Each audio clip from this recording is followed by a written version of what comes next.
Sound check 1 2.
Good evening, councillors and members in the public gallery. I will officially open this evening's ordinary council meeting at 7:01 p.m.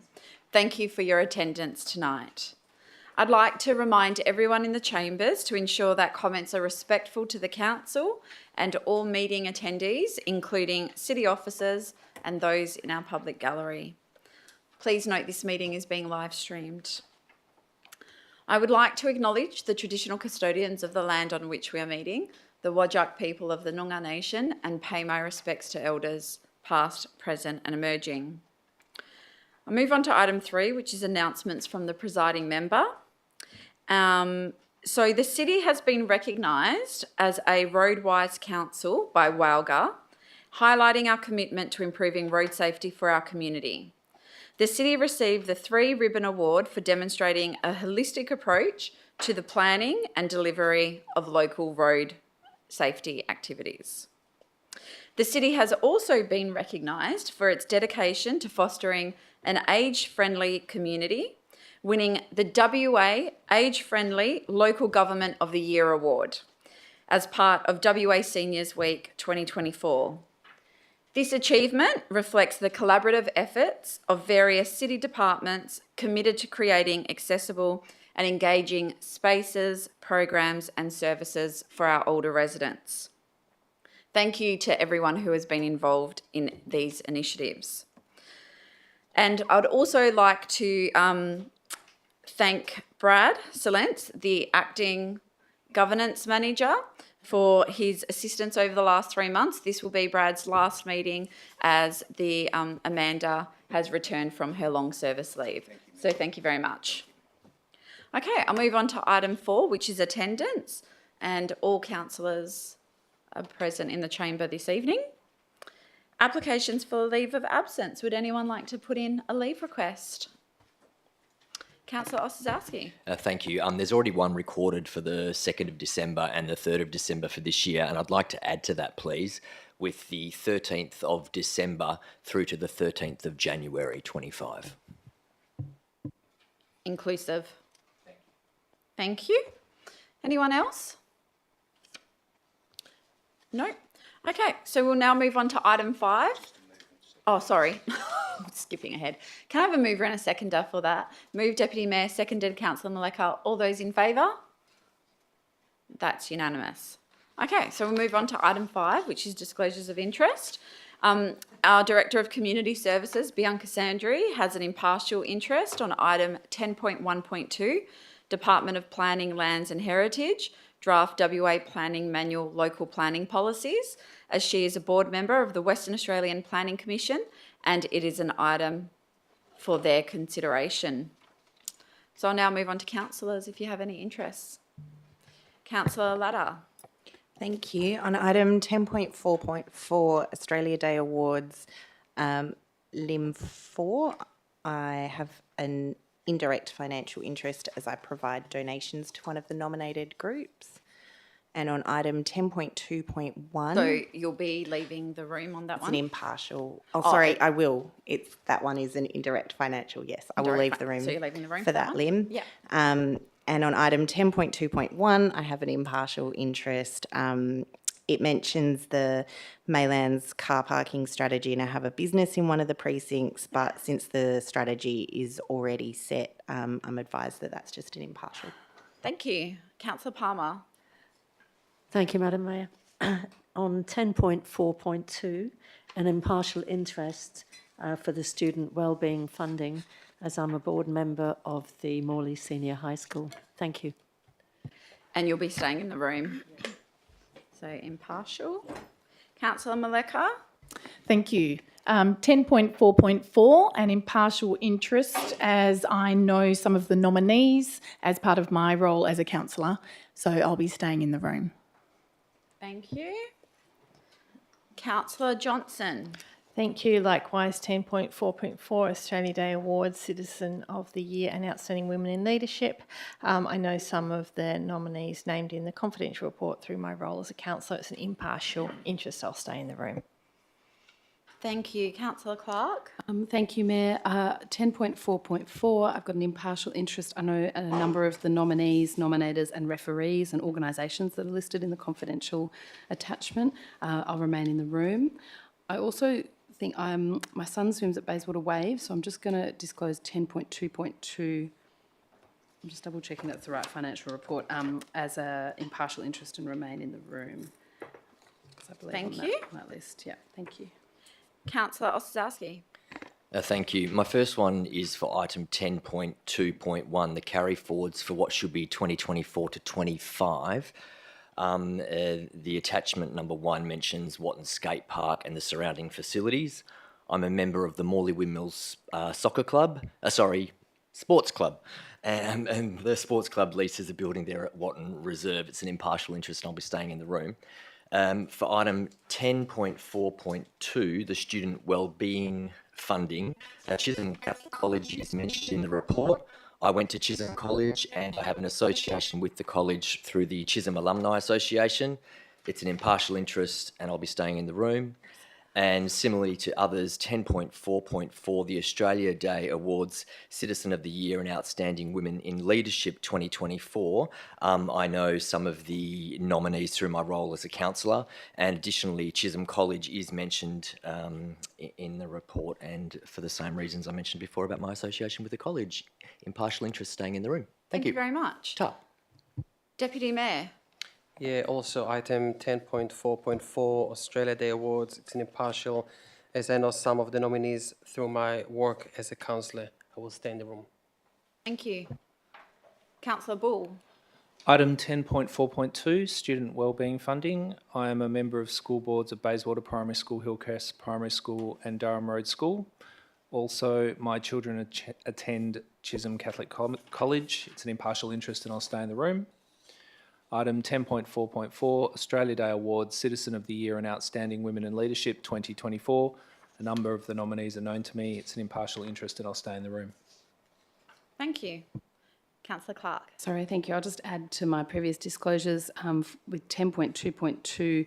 I have been, and I believe I still am, I need to check the expiry date on my membership of Bayswater Bowling Club, and also I'm a member of school boards in relation to, sorry, let me finish that one. So Bayswater Bowling Club, I'll add that to 10.2.2 as an impartial interest and remain in the room. I considered disclosing an interest in 10.4.2 as I am a member of a number of school boards, but they're not in the City of Bayswater, and so I'm not going to disclose that. Thank you.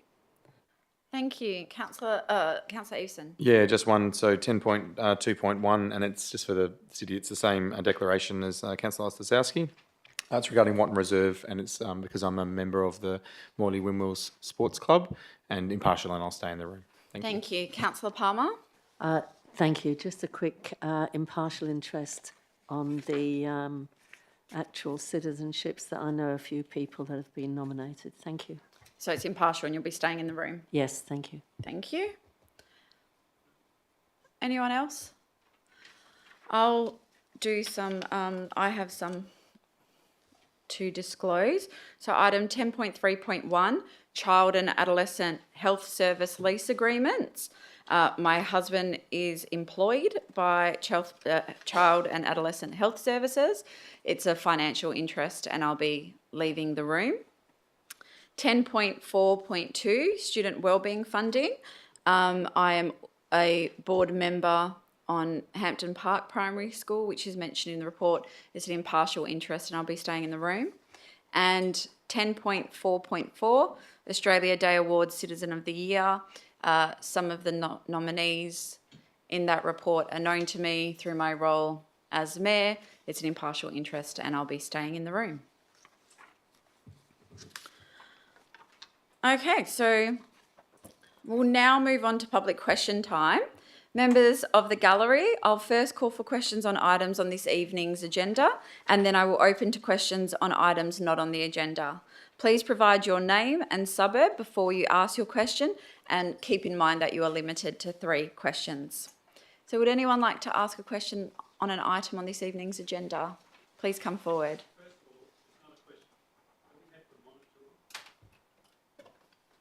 Yes, we can arrange that. And I'll just make sure your microphone is on.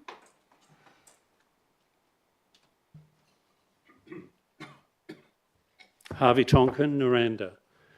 It's item 11.3. I seem to recall, sorry, it's noted here it came up in January. It gives here a budget of 11,500, but when you read through the different options, the estimated cost is about 16,000. So if this happens to go through, where does the other 5,000 come from?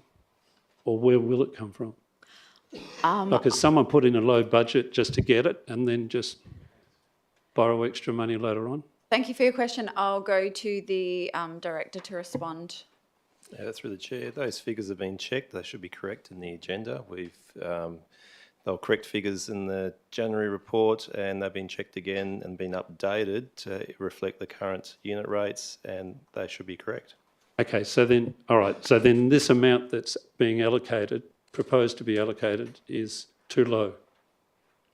You don't have to answer that. It's if they've been correct. Okay. Thank you. And just is the monitor working now? Okay, thank you very much. you. Any other questions on an item on this evening's agenda? If not, are there any questions on items not on the agenda?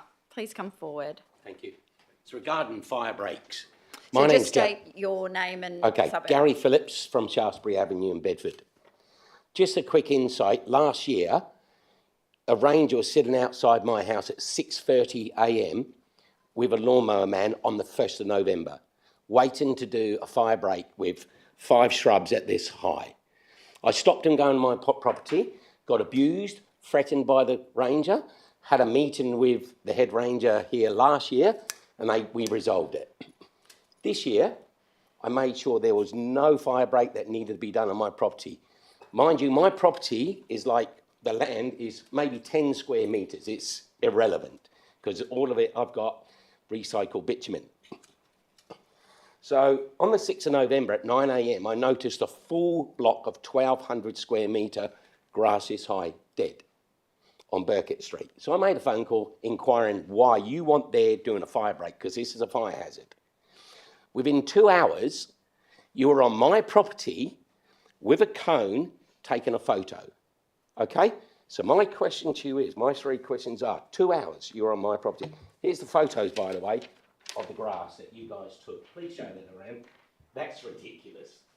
So my 3 questions are, Under what legislation gives you the right to enter my property for the sole purpose to take photos without my consent? I have numerous vehicles on my back block and a boat. If any of them get damaged, are you going to take responsibility? Thank you What for your, legislation? thank you for your question. I'll go to the director to respond. Thank you, through the Mayor. Thank you, Mr Phillips, for your question. In terms of taking photographs, my understanding is the rangers took photographs from the road reserve. No, they came onto my property. Of the there's the cone there, and I've got the camera with you guys on my property. Oops, sorry. Right, Mr You're not Phillips, I'll allowed just to. let the director Sorry, I finish apologise. the answer. Thank you. So that was my understanding from this morning. I asked for information regarding 135 Burkett Street, particularly, which you referenced before. But in terms of taking photos, we do have the ability to take photos of the vacant site that sits behind your property for the purposes of undertaking our bushfire assessment to establish whether there is a non-compliance or whether further action is required. Okay. Mine's 70 mil high. Just take a look at the photo. So why you... Okay. My second question is, if, say, you decided to do a fire break on my property, which is 10 square metres, why is the lawnmower contractor allowed to bill me for 1,000 square metres, because that's the size of my block? Thank you for your question. I will go to the director to respond. Through the Mayor, thank you for your question. I'm unfamiliar with why you would be billed for a 1,000 square metre site. What the lawnmower... Sorry to interrupt. The lawnmower contractor's given permission to charge him what the block is on that property. I'll just, again, if we Sorry. can please let the director finish the response. Thank you. As I was suggesting, I'm not sure why there is a bill for 1,000 square metres if you're suggesting it's 10 square metres, so I'll take that on notice and I'll call you tomorrow and advise you. Okay. And my third and final question, why am I being singled out? Why were you on my property within 2 hours? And it's every year. Take a drive round the Bedfordshire. There is numerous blocks of land this high. There's even the Water Corporation on Catherine Street. It's this high. So Mr Phillips will allow... Sorry? So it's public question time, so your question is, why are you being Why am singled I being out? singled out? And I am being singled out, So- and it's borderline harassment. So I'll go to the director to respond to that. Thank you. So in terms of our processes, 1 November every year we commence bushfire season. We go out and investigate sites that we are aware of that are vacant based on mapping data that is provided to us. I understand this has been explained to you as well. What I do understand is that unfortunately there was a coincidence between you contacting the city's offices regarding 135 Burkett Street and on, unfortunately, the next day you were scheduled to have an inspection. So it would appear, and I understand why it would appear that way, but I can certainly assure you that it's not harassment and that it's simply we're following our processes of our schedule of inspection. If I can take this opportunity, Madam Mayor, in terms of the Burkett Street property, we are liaising with the landowner. It's been set on fire. Half it's been set on fire. Okay, I'm unaware of it being set on fire, but we are liaising with them with the intention of getting that rectified through a notice as well. Okay. So, thank you. Just quickly before I go, is there any way the CEO and Simon Hubbard can meet me at my block and you tell me what you want me to do? Because there is no way this is too high. I'd like you to physically see it and come and have a look and just resolve this matter. I have been in touch with the state government and they're aware of this as well, and they've asked me to come and speak to you to resolve this before they take over the complaint. Okay, I'll go to the CEO to respond. Yeah, through you, Madam Mayor. As the Director's indicated, Mr Phillips, she'll touch base with you tomorrow with a personal call to explain the process and that and go through that. I'll get an update from the Director in relation to that, and if you're not satisfied with the outcome, then I'll follow up with you. Okay. I'd like someone to come and see it because it's that high. It's ridiculous. And it's only like a little tiny patch is in the photos. Thank you very much. Thank you. Any other questions on items not on the agenda? Please come forward.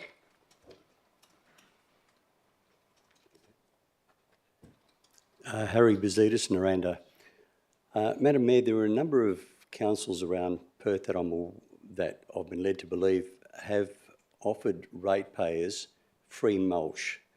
I believe they have them at certain points around their council area. Does the City of Bayswater offer that to the ratepayers? Thank you for your question. And sorry, when I say free mulch, I'm not talking about the processed mulch that is very expensive to buy. I'm just talking about tree branches that have been mulched. Thank you for your question. I'll go to the Director to respond. Through the chair, we don't normally provide it free to the community simply because we use it in our own operations, but I believe that this year we do have a bit more than usual, and that's because of the polyphagous shot-hole borer, and just we can't move, like the material can't be moved outside of the area. So I'm not talking about infected material, I'm just not talking about just general. Raw. So we are looking at, in terms of the Parks and Gardens section, we are looking at how we could offer that to the community. So there is something in progress. Oh, great. But I can't give you the exact answer yet because we're still working on how it could all work. Yeah. Is that where people can come along with their own trailer and just take whatever they need? Is that the type of concept that you're talking about? Well, we don't know yet. We're still working on the details of that. Yeah. All right. Sorry, just in addition to that though, Director, is there not going to be in the near future the ability or mulch being available to our residents, free mulch, via the FOGO EMRC arrangements? That is correct. That material there is the compost material. So, yeah, we are working in that space as well to work out something in terms of how we distribute that to the community. Because I am aware that through contractors, you can contact contractors, but they'll back up a big truck and you just take whatever they have at that particular time. And I'm also aware that there are a lot of ratepayers that don't want that much. So I'm perhaps suggesting that council consider having a stockpile there. It doesn't have to be anything huge, where people can just come and take whatever they need. I think it's good for our gardens, good for our environment. Thank you. Yeah. Okay, thank you. Any other questions? Please come forward. Hi, Jill here from Shaftesbury Ave, partner, unfortunately. Firstly, I just want to say we often come here to have a little bit of a gripe and a groan. I just wanted to say thank you so much to the Mayor, and I'm sure the councillors as well, for the Clemens Street Park. You did an amazing job at the end of the day, and it is absolutely fantastic to see all the community coming together at that park every single day and every single weekend, seeing all the kids return to the park. But can we have a barbecue? Thank you. You did an amazing job, and I take my hat off to you, Philomena. The door knocking that you did was just, you were an absolute tribute to our community. Thank you. So the question is, can we have a barbecue? Can we have a barbecue? Okay. So I will refer to the Director. Since that we didn't get the full funding. Yeah, through the chair, we'll have a look at. Sorry? Yeah, we will look at the provision of a barbecue, and we'll see if we can put that into our forward plans. But I will investigate that and just see where we can. It's packed every weekend, and I thank you so much. Seeing the kids there at the park having so much fun is just, it really just is such a joy. Thank you. Thank you. Thank you. Any other questions? Harvey Tonkin, Naranda. I asked a question about Deschamps Reserve, about apparently it's a drainage reserve, lot 300. There's one thing I note about it. It says the officer is given an address of 1 McCarthy Place, but this particular block doesn't have any access to McCarthy Place. The adjacent reserve has an address of 1 McCarthy Place. So my question is, apparently this drainage reserve has never been designated as a dog exercise area. It incorporates roughly a quarter of the size of Deschamps Reserve, and Deschamps Reserve was designated as a dog off-lead reserve. My question is, I can't change the past. Is it possible, first of all, was there a reason why a drainage reserve, which is all over the park, not incorporated as part of the reserve? Thank you for your question. I'll go to the Director. That's the community section, ranges.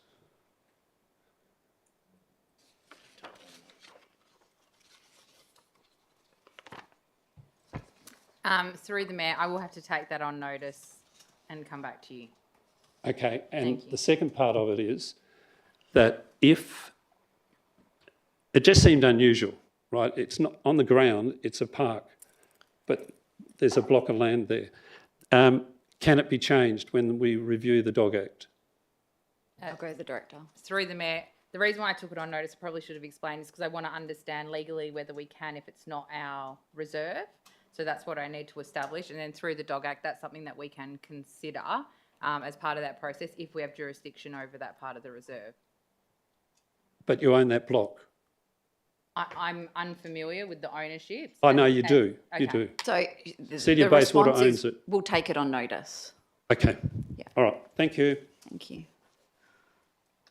Any other questions? Okay, so councillors, the city has received questions in writing from 3 ratepayers this evening. The questions and responses are listed in your run sheet and I will take those as read. The questions and responses are also available on the city's website and will be provided in the minutes for this meeting. So I move on to item 7, confirmation of minutes. Can I have a mover and seconder to confirm the minutes of the ordinary council meeting on the 22nd of October 2024 and reconvened the 28th of October 2024? Moved Councillor Palmer, seconded Councillor Latta. All those in favour? That's unanimous. Okay, so item 8 is presentations. Councillors, does anyone have a petition to table? No. There are no presentations this evening and deputations were heard at last week's agenda briefing forum and there are no delegates' reports this evening. So I'll move on to item 9, which is method of dealing with agenda business. And pulling first this evening will be the Deputy Mayor. Thank you. I would like to pull 10.3.1, the Child and Adolescent Health Service Lease Agreement, and 10.4.2, just to vote against. Thank you. Sorry, 10.4.2. Student Wellbeing Funding. Yeah, thank you. Councillor Bull, Councillor Clark, Councillor Johnson. Is that a no? Sorry, no. No. Councillor Maleka, Councillor Osazowski, Councillor Eason. Yeah, just 14.1.1, please. Councillor Palmer. Thank you. If someone's voted against, can I still actually? Yes. Okay. Yes. So 10.4.2 Okay. and 10.4.3. In actual fact, voting against 10.4.3. Okay. Thank you. Councillor Sutherland, Councillor Latta. Okay, well, I guess I'll call, we have to discuss 10.4.4, which is Australia Day Awards. So I guess I'll pull that one.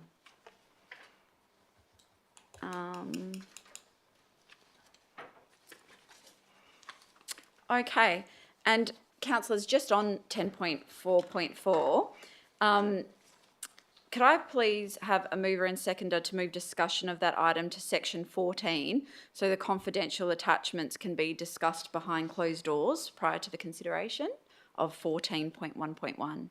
Move Councillor Palmer, seconded Councillor Latta. All those in favour? That's unanimous. Okay. Oh, sorry. Sorry, can I take that vote again, everybody, to move this item? So it was moved by Councillor Palmer, seconded by Councillor Latta. All those in favour is Councillor Maleka, Councillor Eason, Councillor Palmer, Councillor Sutherland, Councillor Latta, Deputy Mayor, Councillor Bull, Councillor Clark, Councillor Johnson and myself. All those against? Councillor Osazowski. That is carried. Okay. So we'll now move to consideration of the reports in section 10 that have been withdrawn by councillors, as well as any that require absolute majority. So the first one is 10.2.1, carry forward 24-25. Nobody's pulled this, but it requires an absolute majority. And can I have a mover and seconder? Move Councillor Johnson, seconded Councillor Latta. Councillor Johnson, do you wish to speak to it? Councillor Latta? Anyone wish to speak against this item? If not, I'll put it straight to the vote. All those in favour? That's unanimous. The next item that requires absolute majority is 10.2.2, financial report for the period ended 31 October 2024. Can I have a mover and seconder? Move Councillor Latta, seconded Councillor Johnson. Councillor Latta, do you wish to speak to it? Councillor Johnson? Councillor Palmer, if you could just turn off your microphone. No, you don't. Would anyone wish to speak against? I'll put it straight to the vote. All those in favour? That's unanimous. Okay, so then the next one is 10.3.1, Child and Adolescent Health Service Lease Agreement.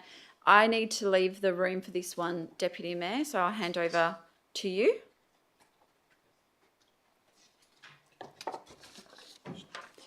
Did you get the ticket?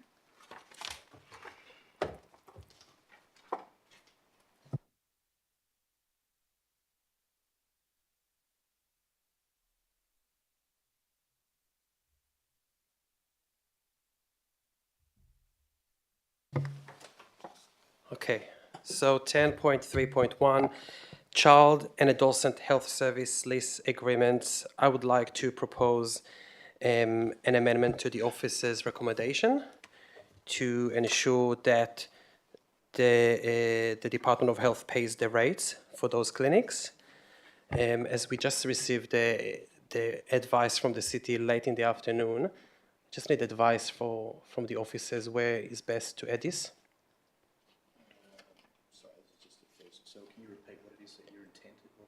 Yes, so we will support authorising the CEO to execute the 4 new 5-year use agreements for child and adolescent health services, subject to those services paying Mr. the Deputy rates. Mayor, can I just ask a quick question, please?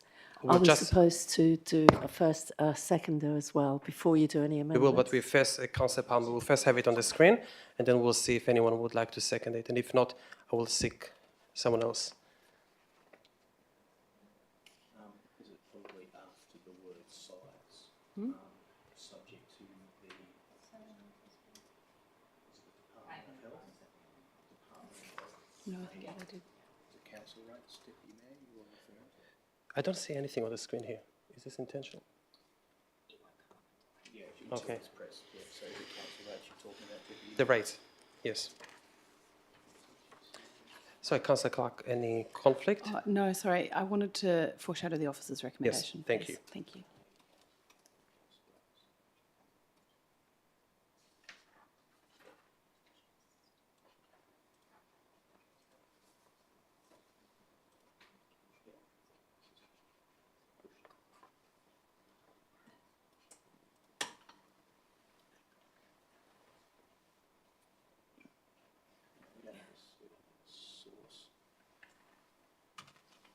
Do you have anything on your screens? Yeah, you do have? So it's only this one. Okay. You don't have it as well. How do you operate here? So can you just, so I can see from a distance, subject, everyone can see the added words, subject to the Department of Health paying the council rates. Thank you. At this stage, I will seek a seconder. Anyone would like to second the motion? Councillor Sutherland, thank you. I will speak about this item. Very important services in our community. I use them with my kids. I fully support them. I really wanted to move this item, but I also Sorry, think can I just ask a quick question? Yes. Is it definitely the Department of Health? I thought it was a separate Child and Adolescent Health Services, CHAAH. I'm happy to refer it.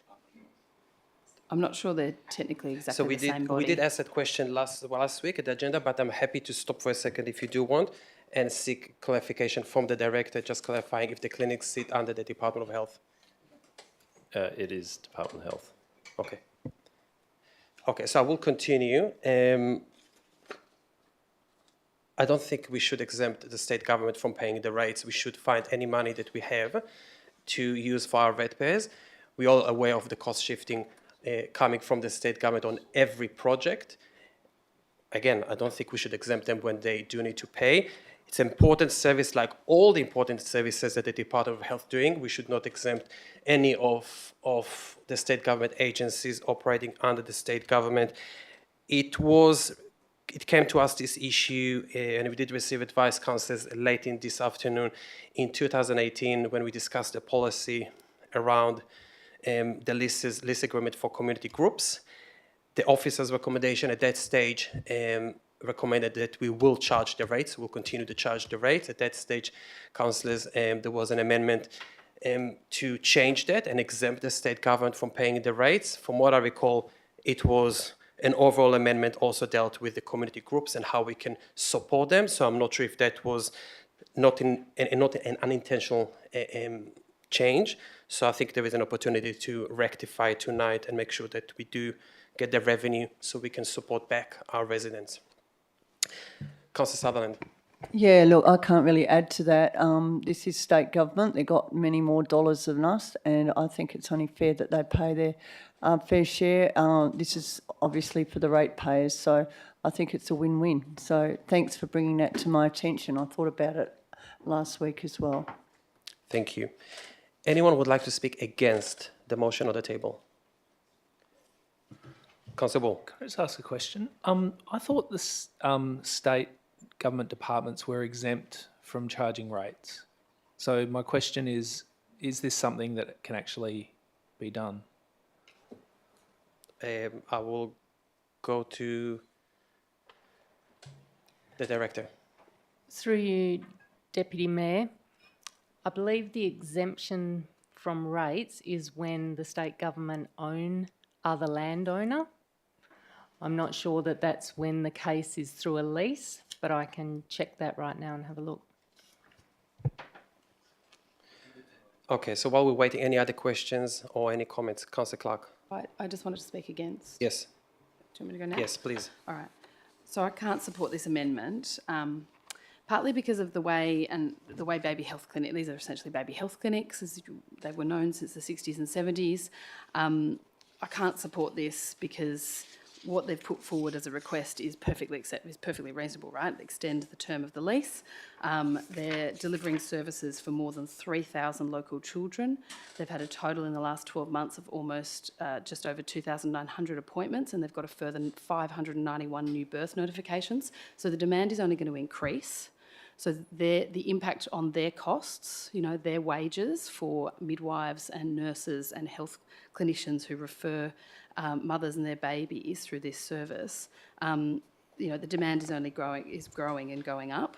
And the risk, I think, to the city is that if we then hit them with additional costs, particularly costs that they're not expecting, partly because they're probably, in good faith relied on our policy, which my understanding of the extensive discussions and debate we had on that community facility lease and licence use agreement policy was that they had their own separate category and had a particular protection, I suppose, around that policy.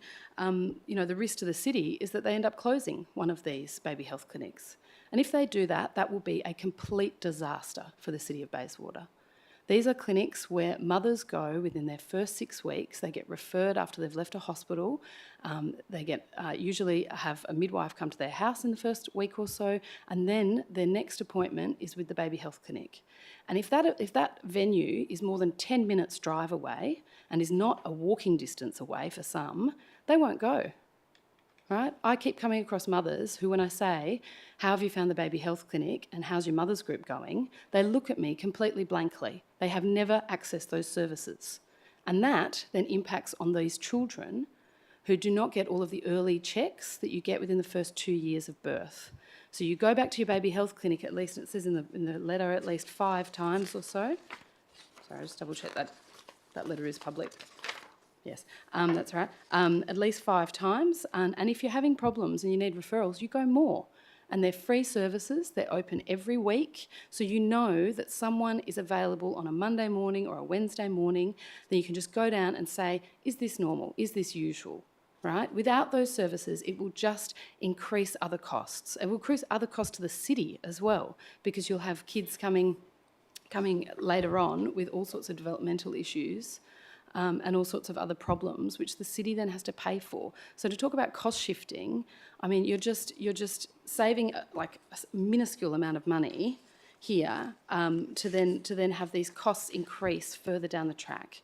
I'm constantly horrified at how we don't prioritise children's health before the age of 5, and how you have, in some circumstances in WA, children turning up to school who are completely non-verbal and no one has referred them and no one has given them access to the relevant health services that they need. So I just think this is you know, the Grinch has come early to, you know, in terms of Christmas to Bayswater on this, if we're going to support this. And this is just an absolute kick in the guts for families who use this free service, for mothers, and for fathers who you know, many more fathers and carers are now taking time off early and taking early, you know, they too can come and use this service. It's not just women using this service, but it's an important service. So I can't agree to this. All they've done is come back to us and said, can we please have a longer lease? Can we please have more security of tenure? And we've just gone and completely upset the apple cart on them with this amendment. And it's just going to result in worse health outcomes.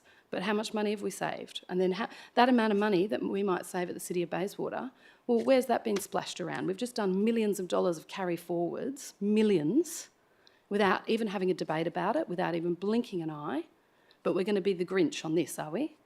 So I'd really encourage everyone to vote against this amendment, please. Thank you. Councillor Ivison. Yeah, I'm just quickly trying to recall. So 9th of April 2019, the agenda, this is when it was last, like when it came to policy. And I'm just reading through, I'm just trying to figure out what's confidential or not, because the minutes structure's changed a little bit. But there's a page 39, which is on our docs on tap, which specifically answers the question that you just asked around health department. Can you read it out? It's in the confidential. It's the only reason why I'm not sure. It's in a table. I may be happy to show the director if that's all right.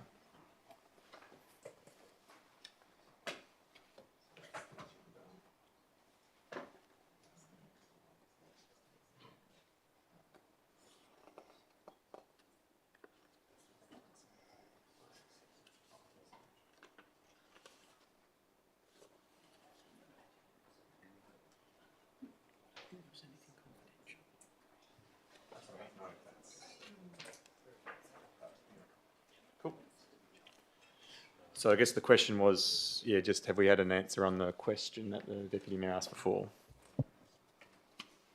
Do we have an answer? Through you, Deputy Mayor.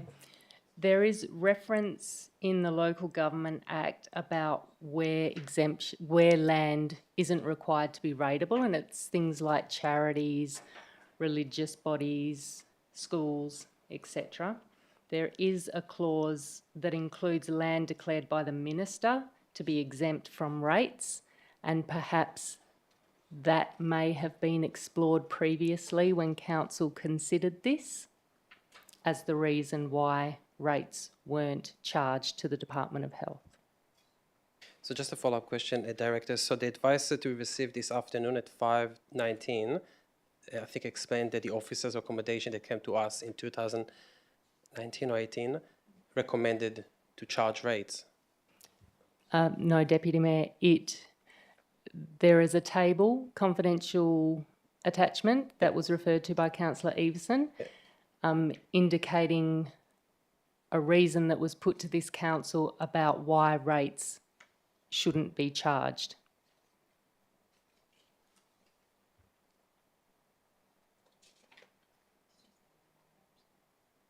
Is this, sorry, Councillor Evison, is this 10.3.1.2? Is this talking about the policy or the letter? So we can all. So I'm looking at the OCM minutes, the 9th of April 2019, which is when the policy was resolved by. So it's not in the agenda. It's not in the agenda. Yeah, no, I know, but I'm trying to seek clarity on that decision. Yeah, that's why I was sort of trying to understand what was discussed at that time. And there's an Annexure 1A which has a table, categories of tenants. That's all.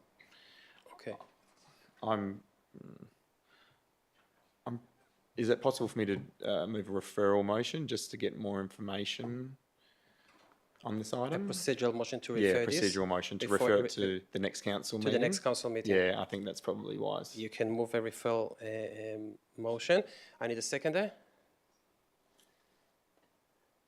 Councillor Maleka, you can speak. Yeah. So just to try and get clarity on all of the moving parts, because obviously I'm just not sure, sort of taking some of the feedback that I'm not sure if we can charge it or not, and I think it would just give the city time to research all of that, find out exactly what the options are, and if it's an option, then they can provide that feedback to council to inform the decision next month. Okay. Yeah.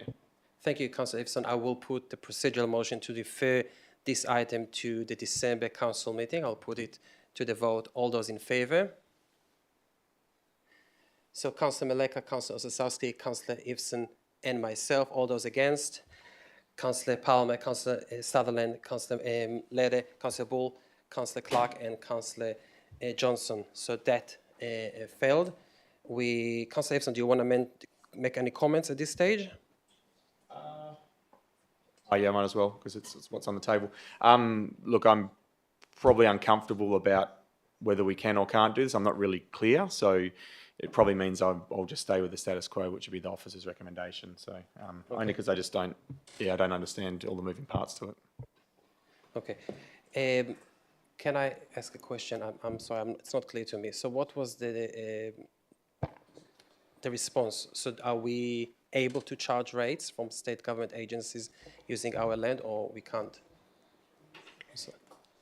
Deputy Mayor, there's no clause within the Local Government Act that says the state government is exempt from.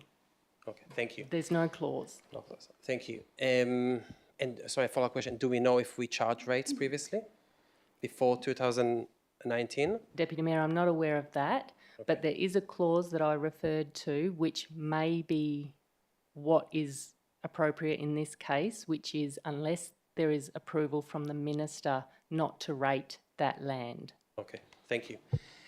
Any other comments, councillors? Councillor Johnson. Thank you. I'll just speak against the motion on the table, please. Not as eloquently as Councillor Clark, but certainly responsibility for public health is all of our responsibility. We have a public health plan that talks about what we're going to do, and I think regardless of whether we can or can't charge rates, my understand, I won't go into whether we have ever done that in the past, but certainly we haven't budgeted to do that. If I'll touch on 10.2.2, which I didn't talk about before, but through good governance and conservative budgeting, we are in a good financial position. So I think it's not really a financial decision, and I think supporting our child health clinics is really important. And I know how valued they are in the community, and I think we should just continue doing as we're doing and extend their lease.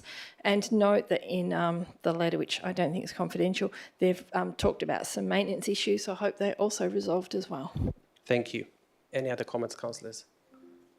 Councillor, yes. I just want to note that in the attachment 10.3.1.2, it does say under child health clinics that it's considered exempt dispositions from section 3.58. Is that Can you refer us again, Councillor Leder? Where is it? Is it in the agenda? It's 150. It's the very final page of the last attachment on this item. So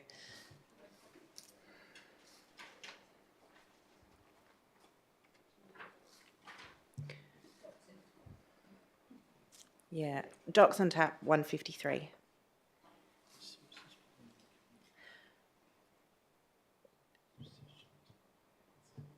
So I think that's disposition of land under the Local Government Act. Well, that's fine. The seal. So, sorry, Councillor Ladd, the question is, are you I'm saying... just curious if that relates to this question So that would be an around exempt disposition under 358, which is council disposal of the land? Okay. So advertising for the disposal of the land, not an exemption from rates. Oh, I see. So we don't have to advertise before leasing it to... Because they're exempt from that. Yeah. Yeah. Thank you. I will just speak on this. I think when I first saw it, I was thinking, sure, the Department of Health is a big government department. Why shouldn't they pay their rates? But I think I've been some of Councillor Clark's and Councillor Johnson's comments have made me think a little deeper about that. And it's probably not coming from this big Department of Health budget. It's going to come from the Child Health Clinic's budget. And my concern would be that it would mean a reduction in services and capacity and hours that they can provide their services. And I also do agree that this is all of our responsibility to contribute to the operation of these clinics. I think they provide really important services in our community at a particularly vulnerable time for many people. So I'm really happy to stay with the officer's recommendation, and I won't support this. I think if we do want to have a conversation about it, then maybe we can do that through looking at the policy, and I think that's a better way where we can have a more fulsome debate with all of the information, and then rather than organisations making plans based on the policy that we have and us changing it. I think it's one thing to change it down unexpectedly, but changing it up unexpectedly is maybe is something I'm not comfortable with. Thank you. Any councillors would like to speak? Councillor Sasaki. I just have a question. It says in there subject to the Department of Health paying the council rates. So if the department says no, does this then come back to us again for reconsideration of the original motion? I would think so. I will go to what will happen if this is supported by council and the state government decides, no, we are not going to pay the rates. What will happen then? The CEO. Yeah, so through you, Deputy Mayor, I think we wouldn't be able to enact the council resolution then, because they've come back and said no, they won't. So then therefore we wouldn't be able to dispose of the land and issue the leases for it. So then we would come back to council because we wouldn't enact the resolution. Any other questions? No. Okay, thank you. Any other comments, councillors? Sorry, Councillor Palmer, yes. Thank you very much. I'm not sure if this comes under Section 26G, under the Charities Act, which is the Minister's, and it could be ultra-virus if we try to charge them. Apart from that, they are paying utilities, they're paying emergency services levy, and I think those charges are fairly hefty anyway. And when you say annual routine maintenance and termination clauses, there's still a lot of expense there for this type of health procedure. So it's not as if it's going to be a freebie. So I think that we shouldn't be charging them rates. I think they do come under a special need for our youth and children. And so I'm sorry that I can't agree to this one. Thank you. Thank you. Any other comments, councillors? Okay, I will finish the debate with a few comments. No one is proposing to close the clinics. There are, as I said, important services in our community, and I use them. Again, not just mums, also fathers use them. We need them, but we should not subsidize the state government for that. I would like to recall, again, respond to some of the comments. This change did not come from a request from those clinics. It came from a councillor amendment, which was a broader and was overarching to include community groups, and it also captured them, and I do not recall why. And it did not came from the clinics. If the state government, from my point of view, cannot fund those rates, I definitely would like to understand why and understand that. But at this stage, and I know a different picture, when we set on the long-term financial plan, it is a public record, I saw deficits in the millions. And the only reason that we were able to offset them is because we depleted our reserves, and we are still continuing to deplete our reserves. So I promised to my community to find any money that we can save to make sure that we have enough funding to provide to our ratepayers. And again, my view is not to subsidize the state government or state government agencies. That's my position. I will now put it to the vote. All those in favour? Councillor Sasaki, Councillor Ibsen, Councillor Sutherland and myself. All those against? Councillor Maleka, Councillor Palmer, Councillor Leder, Councillor Bull, Councillor Clark and Councillor Johnson. So the motion, the was not successful, and now we will go to the alternative of Councillor Clark. So you're moving the officer's recommendation? Yes, thank you. Do I have a seconder? Councillor Johnson. Yes, Councillor Clark. First of all, I'd like to thank everyone for the debate. I think we should always be debating, you know, where we spend our money and where we don't spend our money as a council. I think that's really important. So first of all, thank you for the debate. I think I've expanded before in my previous speech about the importance of these clinics, but I think the key thing to remember with this is that it gives more certainty. It extends these leases out for 5 years, and then with an option for a further 5-year term. It also enables the city and the Child and Adolescent Health Service to actually plan ahead. Many of these buildings are, and it's interesting, the Deputy Mayor talks about our reserves and our buildings, but many of these buildings are quite old, and some of them are not fully fit for purpose for baby health clinics, and will need significant upgrades, and that should be something that this council actually plans ahead for as well.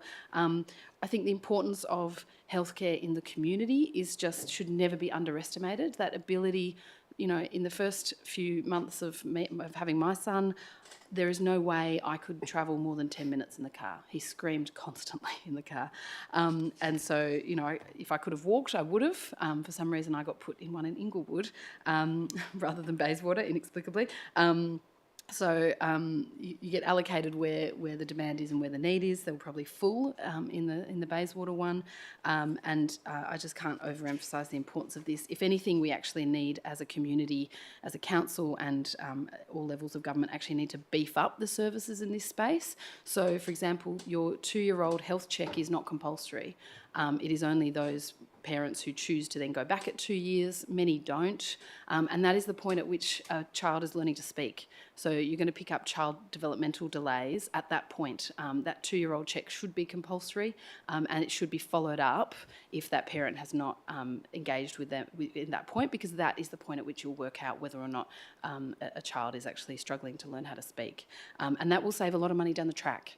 So not only is this an important issue in terms of families and how families operate, in terms of preventative healthcare and early intervention, it actually saves money.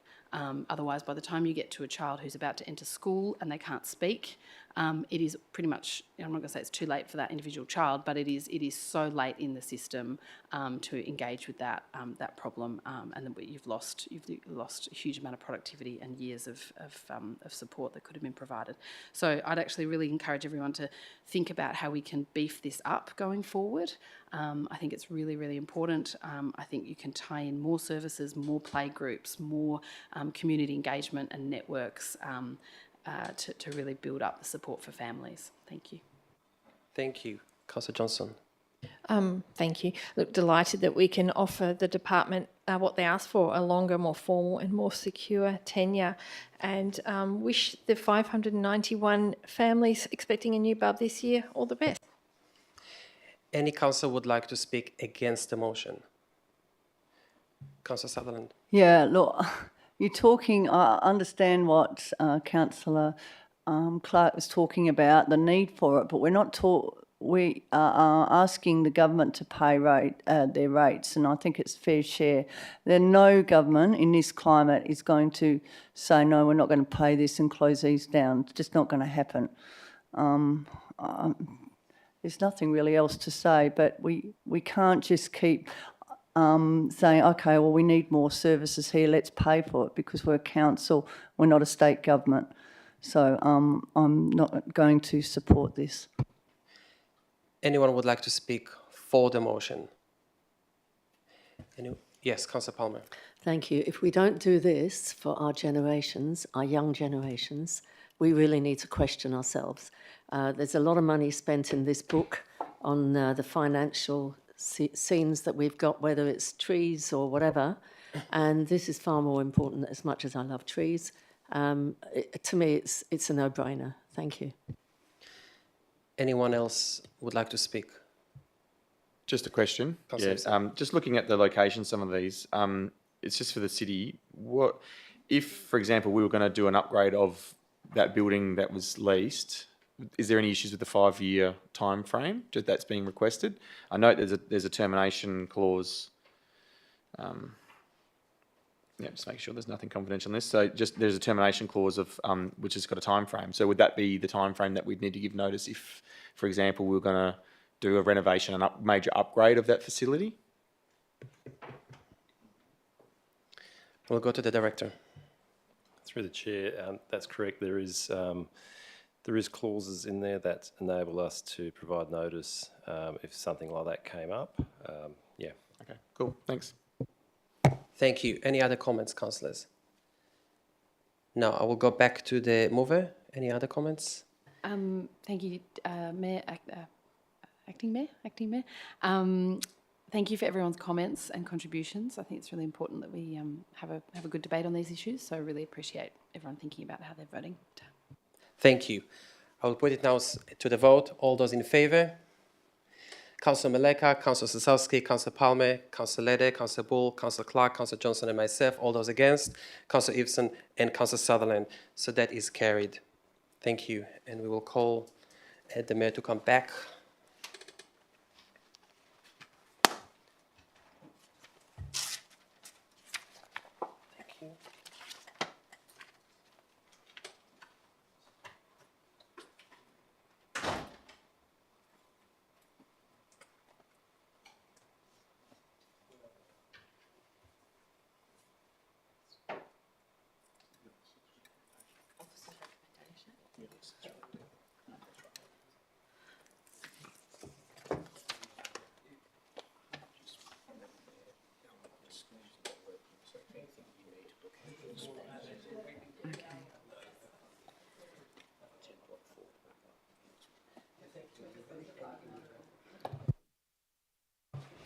Okay, so we now move on to item 10.4.1.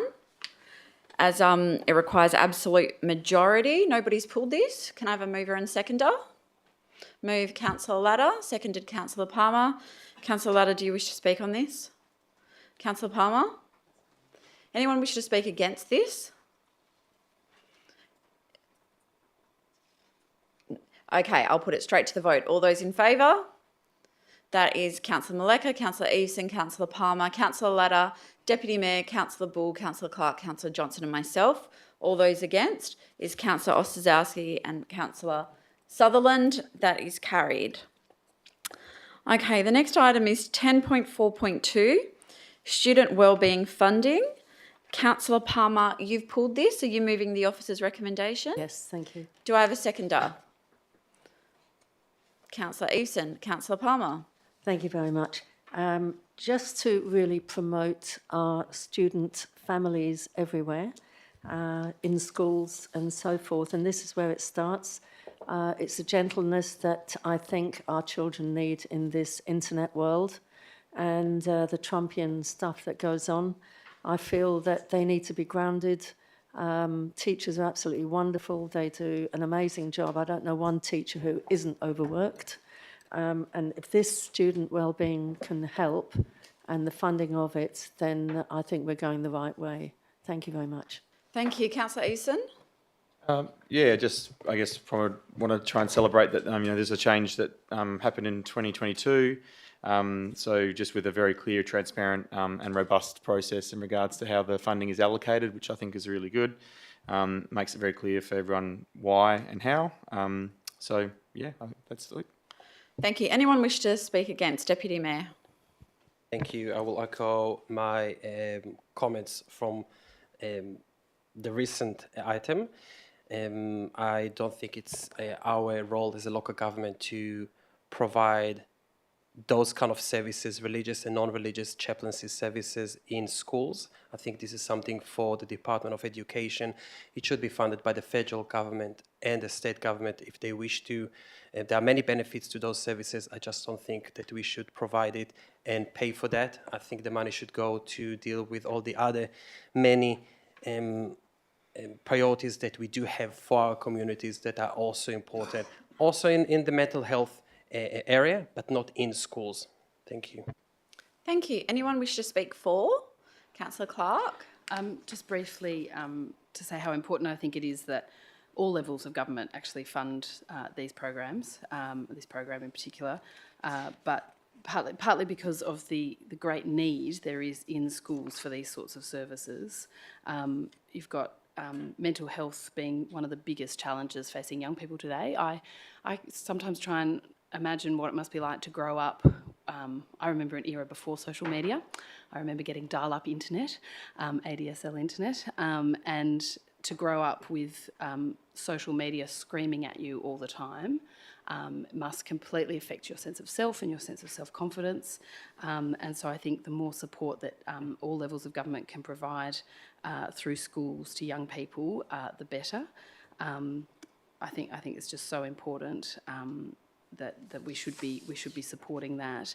And again, you know, I go back to the point I made earlier this evening. We've had millions of dollars of rollovers of funds, and this assessment here in terms of schools is very much based on the ICSEA percentiles, percentage of Indigenous students, language of background other than English, and other sort of factors that will mean that you've got populations where people are coming into school with certain vulnerabilities and certain additional hurdles that they need to jump over just to make it through school. So I think we should always be supporting these sorts of initiatives, and you only have to look at how schools are funded, both from federal and state. That it is.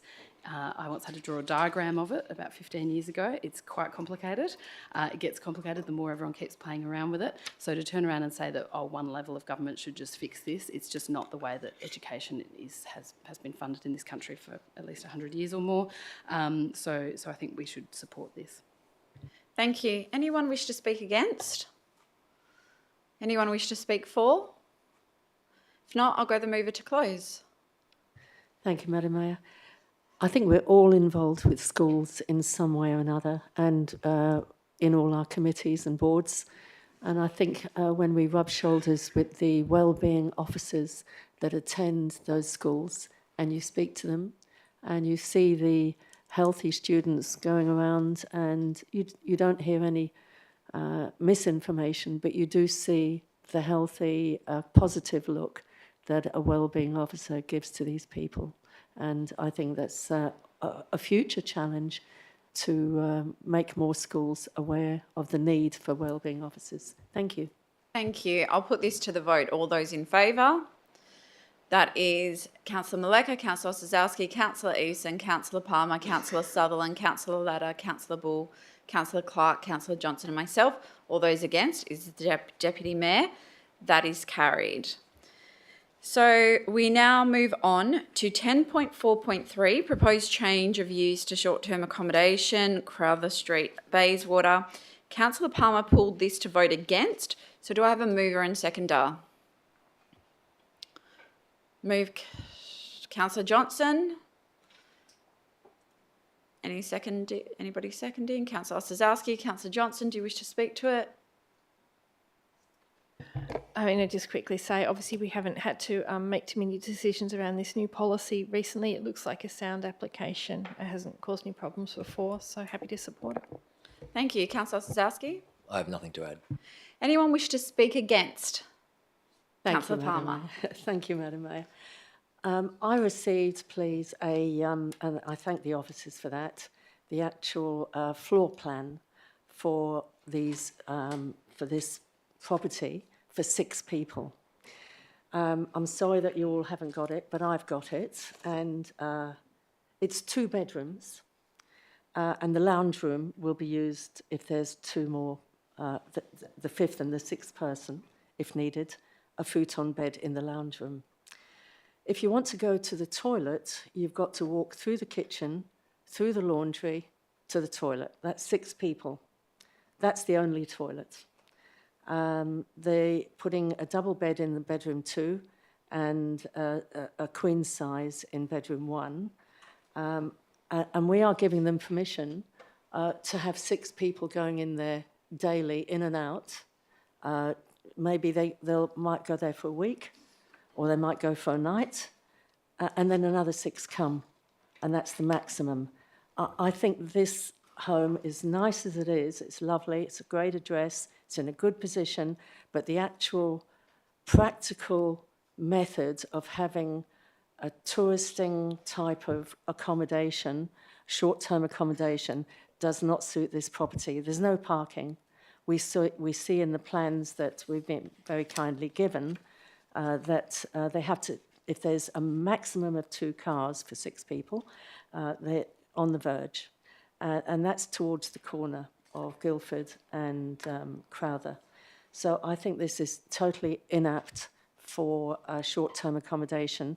Once we give this accommodation to such an unhygienic situation, this opens the door to every other house that's in the back of another house or in the front of another house to squash people in, which I think is very disrespectful for those people. So if we say a yes to this, we're not holding respect up for those holiday makers, if they are holiday makers or short-term accommodation makers.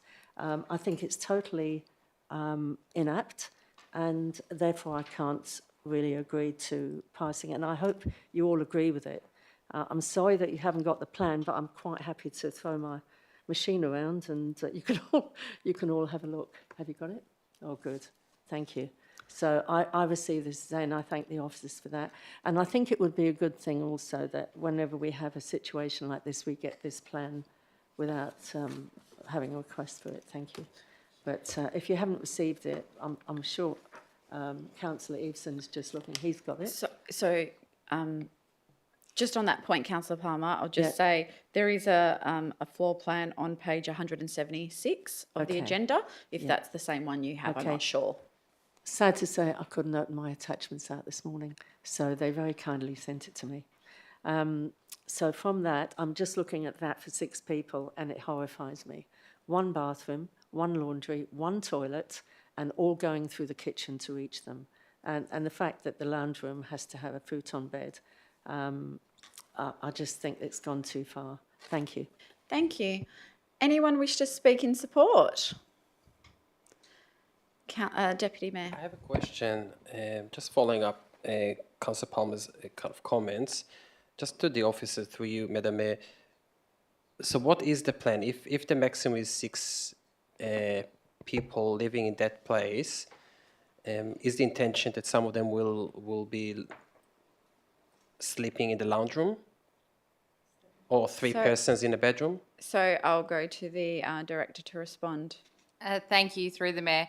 It's not uncommon in short-term accommodation rentals to have a fold-out bed from the couch. It provides flexibility if there's a family staying in the property, etc. So because there is capacity for 6 people, it's a maximum of 6 occupants at any time. Therefore, it provides flexibility for that homeowner.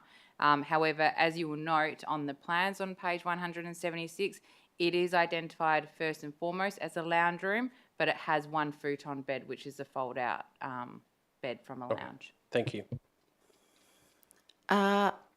Anyone wish to speak for? Anyone wish to speak against? If not, I'll go to the mover to close. No? I'll put this to... Sorry, I just wanted to close. Is that all right? No, you didn't move it. It was... No. Okay, so I'm going to put this to the vote. All those in favour?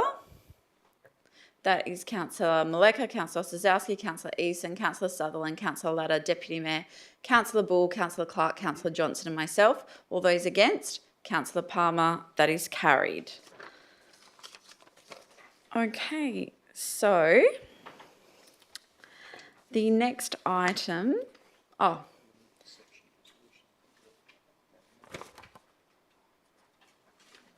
Okay, so that's all of the items that have been pulled from section 10 bar item 10.4.4 that we're moving to confidential. So I now move to adopt the remaining items in section 10 on block. Do I have a mover and seconder? Move Councillor Latta, seconded Councillor Maleka. All those in favour? That is unanimous. Okay, so we'll now move to notices of motion, with the first being 11.1. Notice of motion, Councillor Eveson, Strut Reserve Footpath Project.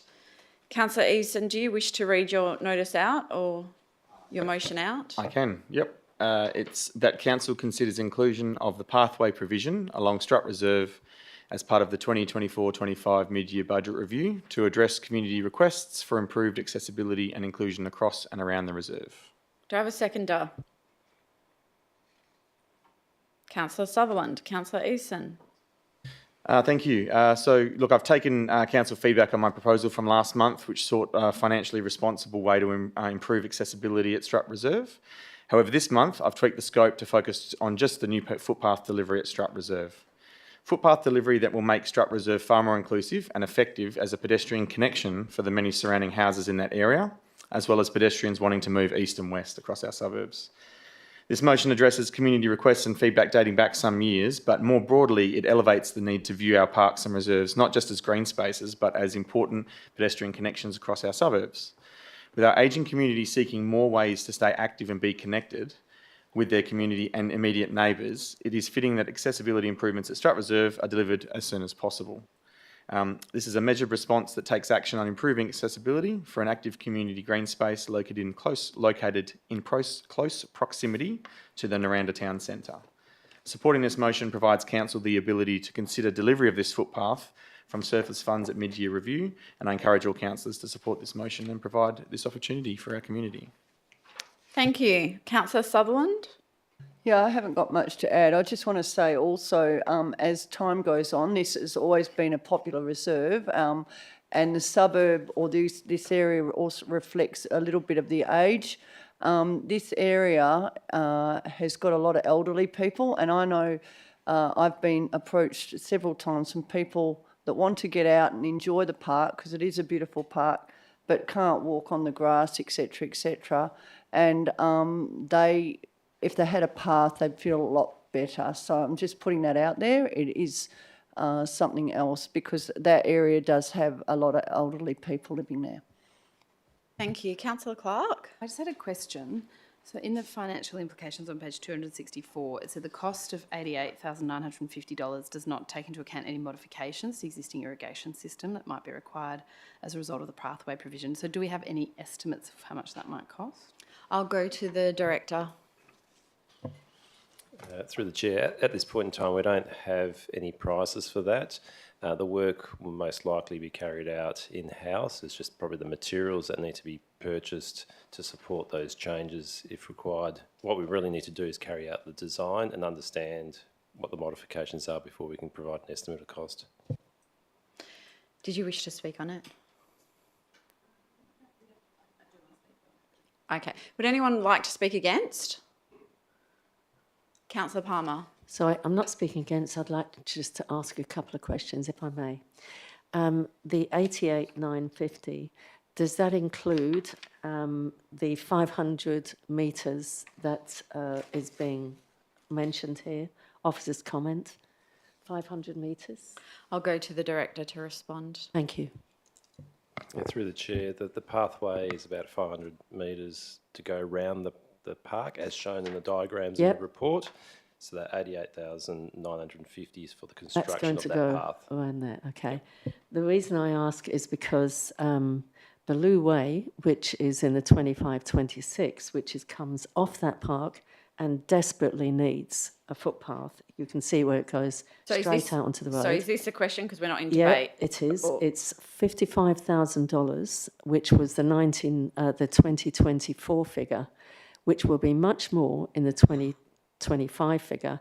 How can we say that's $55,000 for a short end of Baloo Way when we've got 500 square metres, 500 metres rather, at 88,950? What is the full capacity? I want to see the actual outline of the costs and where it really sits, because that is to me too vague. Just saying 88,950.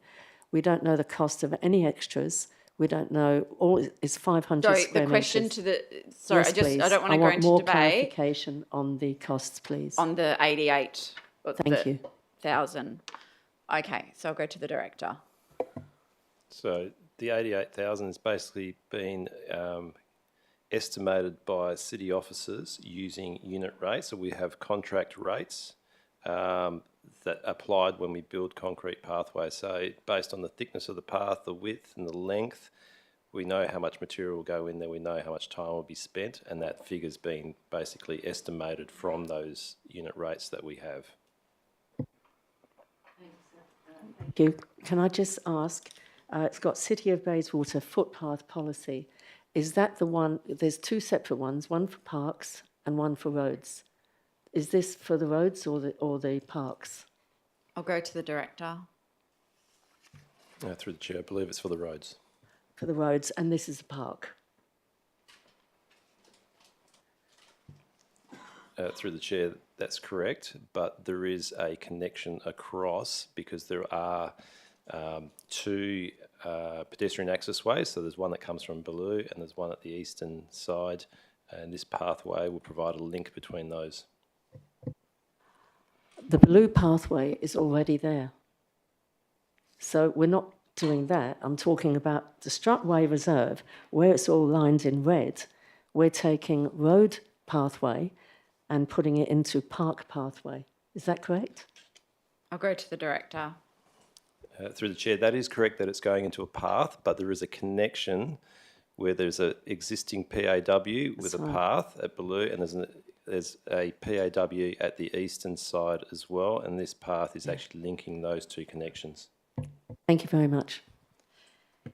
Anyone wish to speak against?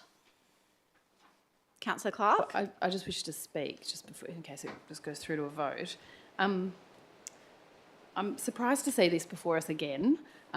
This is the sort of stuff that we go through in great detail in our budget workshops, and everyone's got a list of these things, you know, based on things that they've seen out in their wards, based on what people have emailed in, what community groups email in. You know, everyone's got their wish list. So this is really ad hoc budgeting. I'm keen to listen to the rest of the debate because I may support it anyway, but this is the sort of thing that we go through and bring all of, you know, everyone puts in early on into the budget process what their community wants, and then it's also looking at the needs as well. So I'm conscious this doesn't actually look at any of the, we've actually spent quite a lot of time talking about prioritising footpaths and which ones should come first and how has that worked out. And, you know, there are probably footpaths around the city that are actually a liability to the city because they're so broken.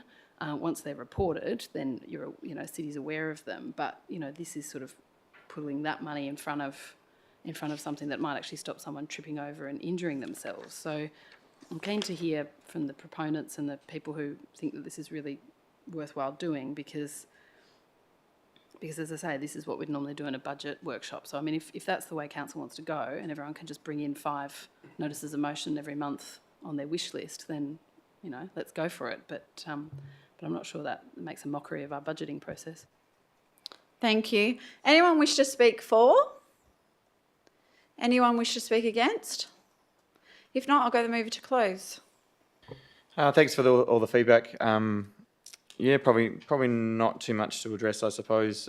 It's been a request that the community has had for some time, and council has been aware of, and the city has been aware of, and I'm just trying to close that gap so that we can provide, I guess, an accessible park close to Naranda shops, which will get used, and definitely understand the trying to get clarity in regards to road footpaths and park footpaths because it is peculiar, but it is quite a common occurrence in North Ward where we have parks and reserves that people use to get across and connect streets together, and that's the rationale for this motion because I do feel it's a gap that's probably been missed, and it is used a lot for people to get to and from Naranda town centre. So, in addition, it gets people the ability to walk around the reserve as well. So, that's the reason why I was bringing it forward, and it's the right time to do it in regards to mid-year budget review. Was the advice I had from the city. So, okay, I'll put this to the vote. All those in favour?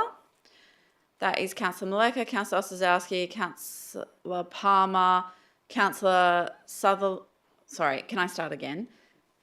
All those in favour, Councillor Maleka, Councillor Ostaszewski, Councillor Easton, Councillor Palmer, Councillor Sutherland, Councillor Latta, Deputy Mayor, Councillor Clark, Councillor Johnson and myself. All those against is Councillor Bull. That is carried. Okay, we now move on to item 11.2, Notice of Motion, Councillor Johnson, Prevention of Future Gas Connections. Councillor Johnson, did you wish to read yours out? Sure.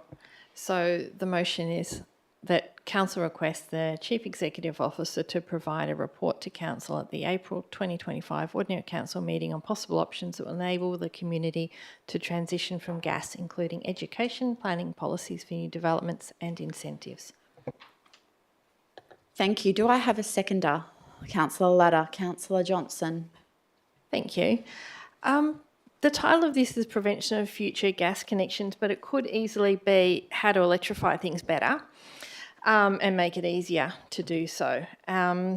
Getting off gas or electrifying is something a lot of people want to do, and they want to do it for a number of reasons. The cost, for health, and to reduce emissions.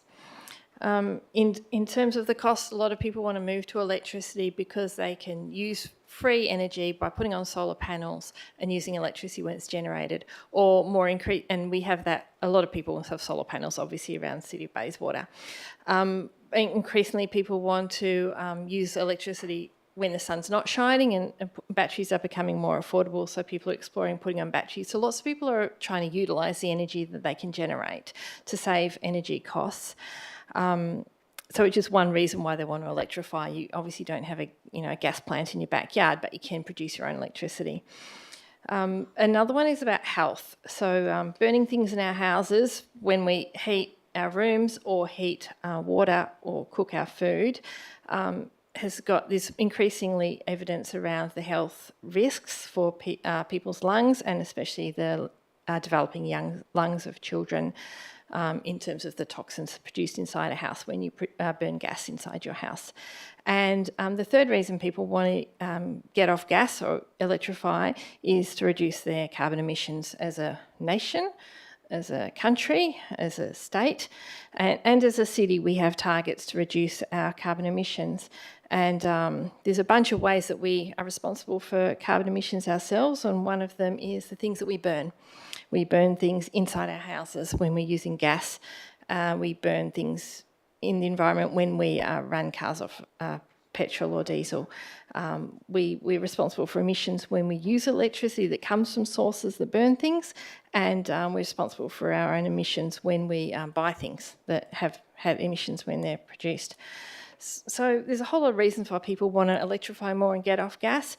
And one of the difficult things to do if you're trying to do that at home is the cost of retrofitting. If you move into a house and it's already got gas heater, gas hot water, gas oven, it's silly just to chuck them out and buy a new one, right? So you'd wait until the end of their useful life and then replace it with electricity. And that's what people are trying to do. So if we don't have gas in the first place fitted to your house and don't have a house full of gas appliances, you're going a long way towards people being able to reduce the gas in their houses. There's a lot of people in the community that are advocating for this, and Declaration Interest. I'm a member of Environment House. Environment House has been advocating for ways people can reduce their emissions and reduce the heating and cooling costs of their houses for the 25 years they've been in existence. There's a whole lot of groups that are around the country, including run under the banner of Rewiring Australia, including Electrify Bayswater, and another Declaration of Interest. I'm a volunteer with that group that are trying to advocate for people to advocate to organisations to get off gas, basically, and also to educate and inform people about how to electrify their houses for health and to save money and to reduce emissions. So I guess with this motion, seeking to see that what we can do as an organisation in our community, I think the Environment Livability Framework gives us a kind of a banner under which we're encouraging and supporting our communities and looking at ways that we can do things better to help create housing and community that is healthier, with healthier homes, and provide the opportunities for our residents to have more affordable energy. So yeah, I don't know the answers. I don't know how to do it. This is why I'm asking our organisation to look at ways that we can do that in the powers that we do have. So in that basis, just to see what we can do, I'd really like your support for this one. Thank you. Thank you. Councillor Ladder. That was pretty comprehensive. I don't know that I have a lot to add, except for I have also asked questions about this of the city, and you know, I think that there may be limited prescriptive things that we can do, but I think there is a lot that we can do in terms of providing the right information at the right time to the right people to change and shift how some of these homes get built and the choices that people make about their homes once they are built. And I have had quite a few residents actually raise it with me in the community. So I think it's really useful to have this exploration and understand what's possible for us to do on this. Thank you. Anyone wish to speak against?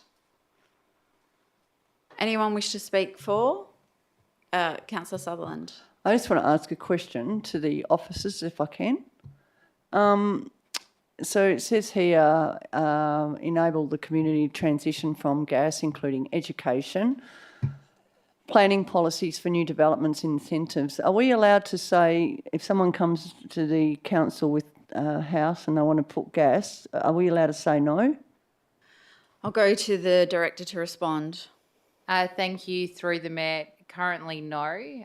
In terms of local planning policies, and as there is an item on the agenda tonight, the Department of Planning, Lands and Heritage and the West Australian Planning Commission are looking at standardising policies and the application of them across the state, and also limiting where policies seek discretion on single houses. They no longer are applicable because of the new exemptions for single houses. So it may be difficult, is probably all I can say at this point. Do you wish to speak on it? Look, while I think the intent's good, I just don't know, again, if it's the council's job to be going down this path. I know individuals would like to move away from this, but I keep hearing that it's going to make everything cheaper.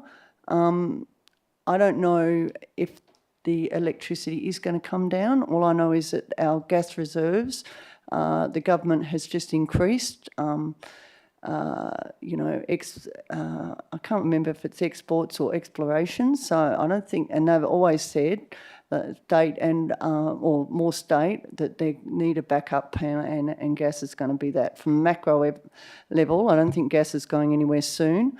And from a micro level, again, I think it's a good intention, but I don't know how it's going to be placed. So no for me. Thank you. Councillor Palmer. Thank you. I don't think this is a decision-making situation. I think what we're doing is asking for a report, and that information, knowledge, as we've seen questions given to our director, is vital. And it's good for us to have this information, so I will be supporting it. Thank you. Thank you. Deputy Mayor. Yeah, look, it is an important issue that many want to look into. I will support this because it has some aspects here that could be relevant to us, but I do want to note that I am a bit nervous, again, that we are stepping into an area that is not ours.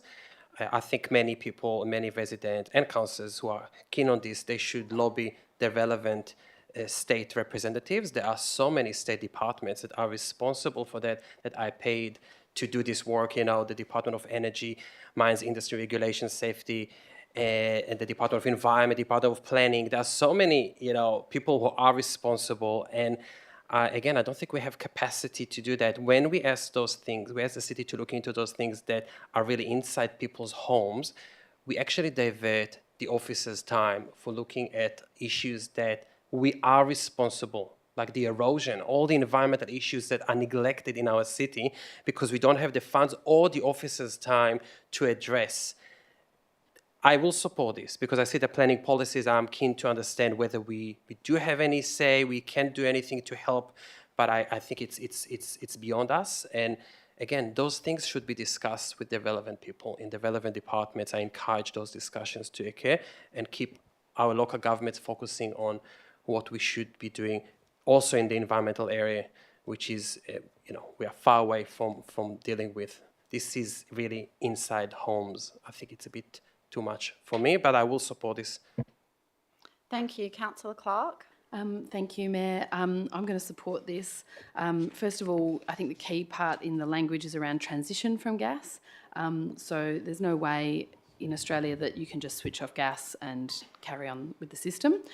You would have brownouts and blackouts. And anyone who tells you otherwise has not looked at actually how the electricity system, both in the NEM and the National Electricity System on the East Coast and the WEM here in the West Coast, actually operates. So let's be realistic about that. But there is, you know, if we're going to get to net zero and you look at the long-term future of gas, in Australia, part of that plan to get to net zero will be about electrifying things, and it's incredibly difficult in households. And I just don't think Australia has necessarily cracked that nut yet. It is obviously easy to do with greenfields development and new housing. It is incredibly expensive to do with retrofitting. And as Councillor Johnson pointed out, people just wait until an end of life and then they'll invest in it. But what I find fascinating when you look at things like solar and EV uptake is that that's what people are doing. They are looking at the prices, they're waiting until it's affordable, and they did it with EV, and WA has some of the highest EV rates in the world, particularly, and I think it is the highest in Australia, and that's fantastic. That has driven investment in renewable energy so that it is green and clean and contributes to net zero. The other thing as well I would say about roles and responsibilities is, again, this idea that we're, stick to your knitting, roads, rates, rubbish, I just reject entirely, because that is not how modern local governments operate anymore. If you look at EV charging stations, for example, years ago we had a debate around whether City of Bayswater should get involved in building the charging stations and things and be involved in that infrastructure. You now look at where these charging stations are around the state, and many local councils are heavily involved in it and probably making quite a bit of money out of it, to be totally honest, now that they're charging commercial rates for some of it. So this idea that we should just leave it to someone else is just not how we're going to fix climate change. I think it's really important that we look at incentives as well.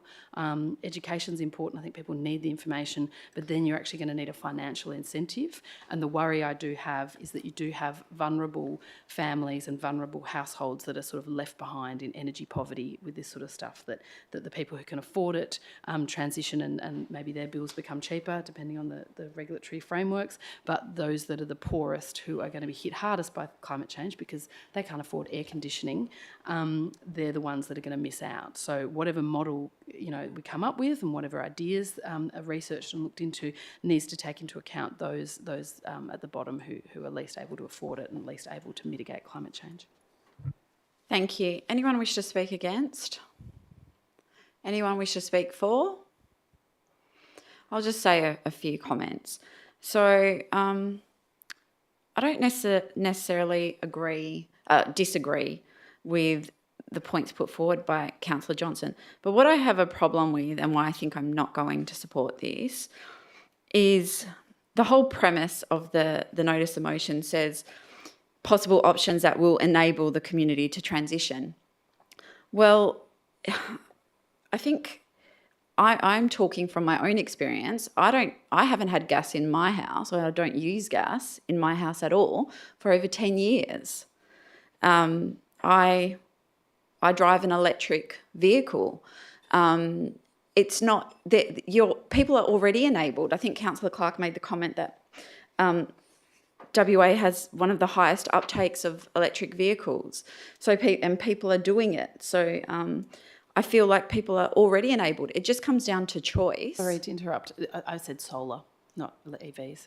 Okay, sorry. That's right. No, just to make sure that no one's misled by that. I think the highest uptake of solar in the country. Sorry. So people are enabled. It just comes down to choice.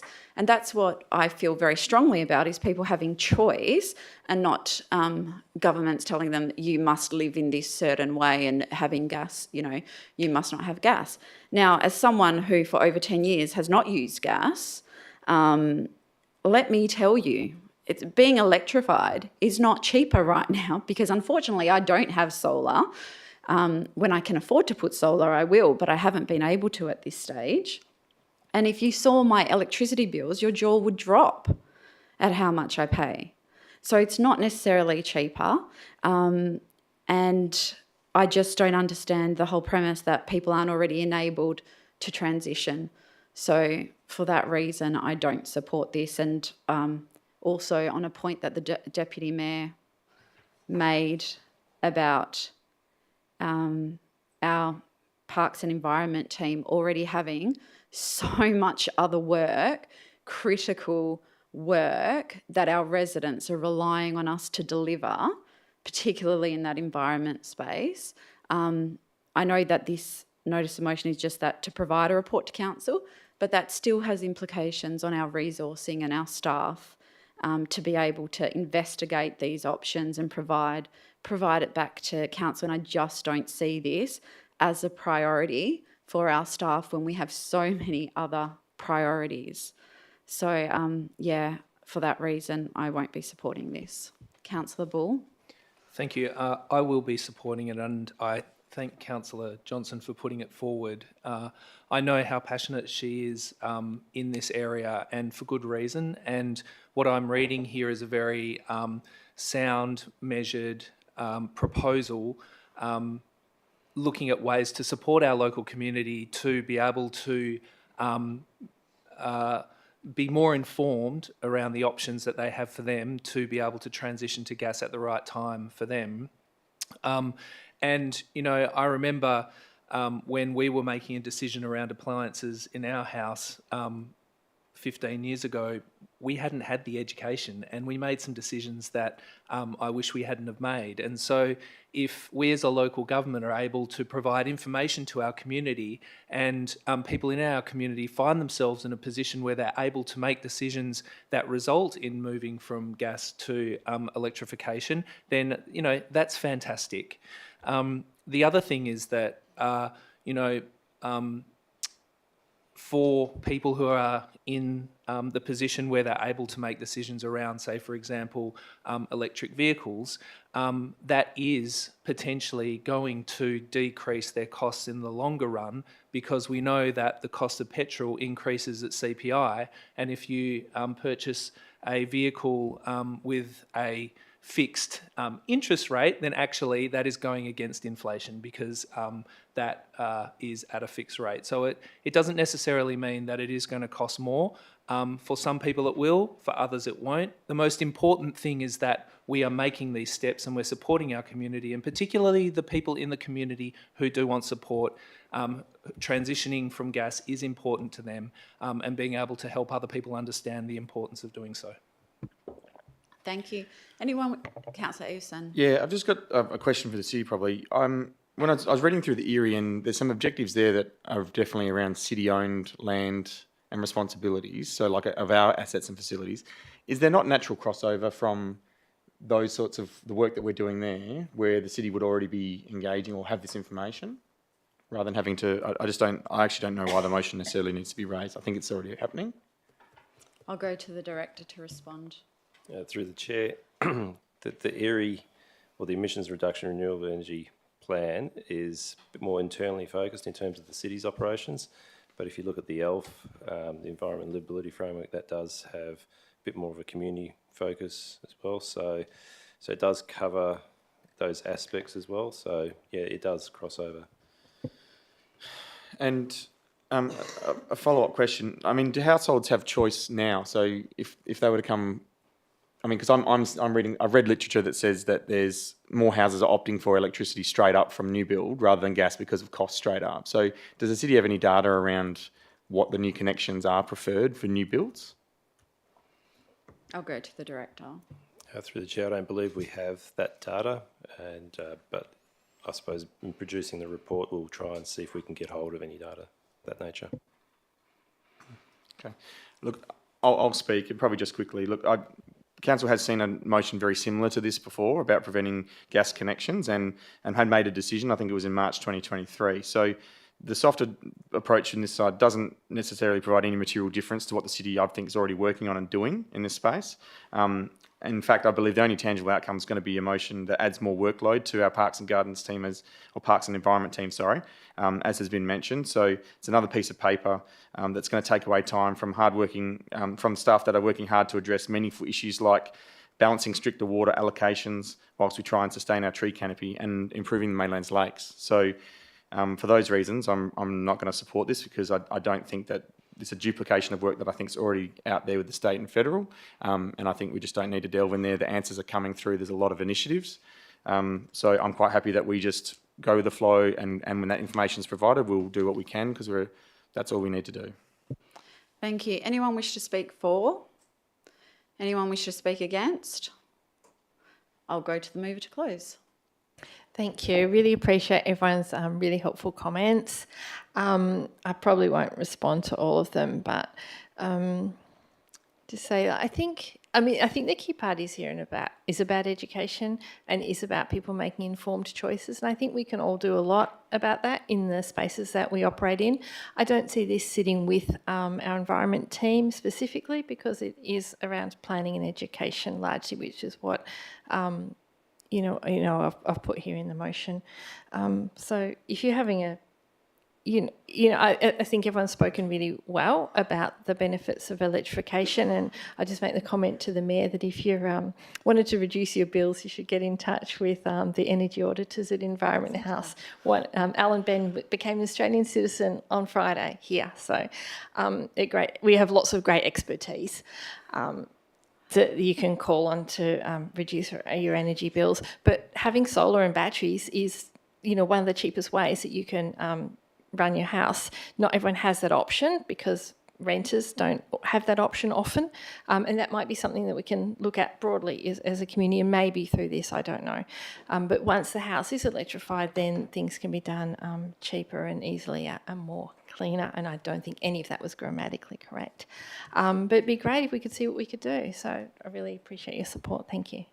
Thank you. I'll put this to the vote. All those in favour? That's Councillor Palmer, Councillor Latta, Deputy Mayor, Councillor Bull, Councillor Clark and Councillor Johnson. All those against? Councillor Maleka, Councillor Ostaszewski, Councillor Eason, Councillor Sutherland and myself. That is carried. So we now move on to item 11.3, notice of motion, Councillor Latta, proposed installation of additional flagpole at City of Bayswater Civic Centre. Councillor, do you wish to read out your motion? No, that's fine. It's there on the screen. Okay. And just to note that there was an addendum circulated to make sure that that's the correct one that's on the screen. Yes. Yep. Do I have a seconder? Councillor Palmer, Councillor Latta. Thank you. So we'll just note that the motion goes with option 2, which has a lower cost. Happy Pride, everyone. Earlier this year, Council rejected a similar proposal for a flagpole that would fly the Pride flag and other flags alongside our official flags. Whilst I accepted that January Council decision, it made me really sad to hear the lack of understanding of the issues being faced by marginalised members of our community, and I received many emails from residents who felt dismayed by the decision. I want to give you a little bit of context for me bringing this back. I spent some time in Albany during the recent special electors meeting down there and saw firsthand the impact on the LGBTIQA+ community of groups using public institutions to further their bigotry, discrimination and hate speech, where local councillors have been using their platform to sow that division.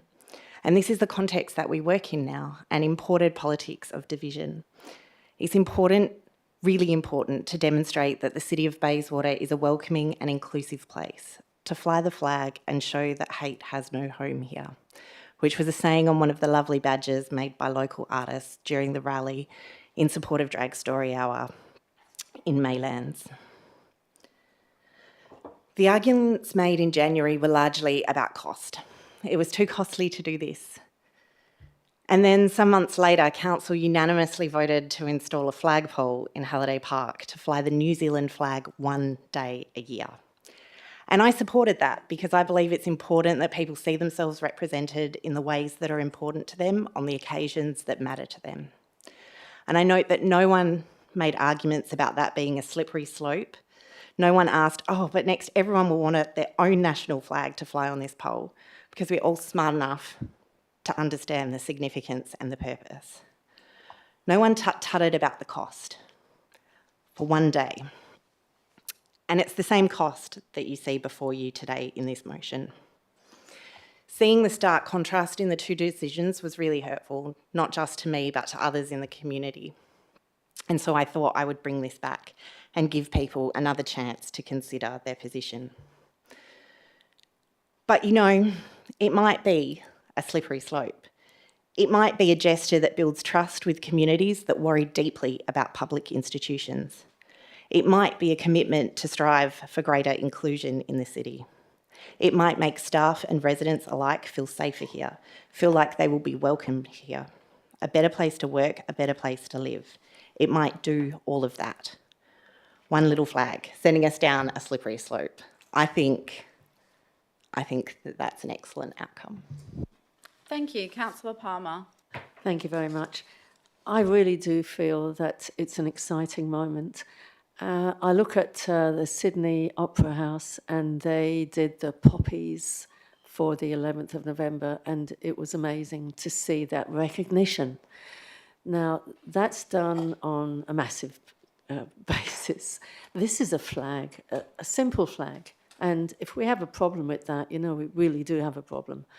So I think celebrating occasions, communities, charities, Anzac Day, Poppy Day is vital for the community. And if we can celebrate that and welcome them to our city, fabulous. Thank you.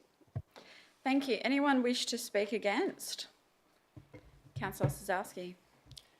Thank you.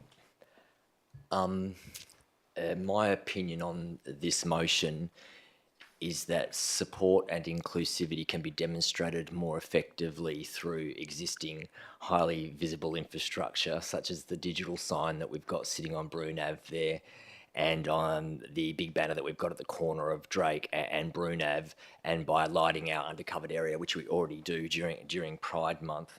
I've said this before, so given the existing infrastructure that we have, I think this expenditure is unnecessary. Gestures such as raising a pride flag, I believe, do not address root challenges faced by people who are represented by these flags.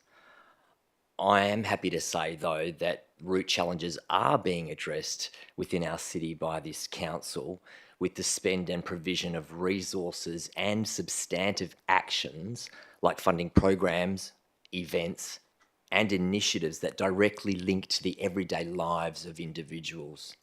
I think this is where our attention needs to stay, the on-the-ground, everyday impact. While the intent of the motion is to promote inclusivity, introducing a new flagpole, and when used for marginalised groups, I think there are unintended consequences of creating division. The strong opposition that I've received in emails, deputations, comments in the media, both previously and this time around, suggests to me that this type of motion polarises the community rather than unites it for better. The precedent set by flying flags for specific causes, I believe, will lead to debates about which flags should be flown when, and I think Councillor Latta has already alluded to that in her opening. I think inclusivity is achieved through consistent and meaningful on-the-ground actions rather than managing a calendar of symbolic flag days. Voting against this motion, for me, does not signal opposition or exclusion, and does not signal rejection or abandonment, or that we are not welcoming. We are accepting and we are inclusive. We undertake broad, positive, and impactful actions which support all of the different communities of people in our city. Everyone is absolutely welcome in the city of Bayswater. We know that. Hate does have no home here. It is my opinion that we do not need to consider a new flagpole. Thank you. Anyone wish to speak for?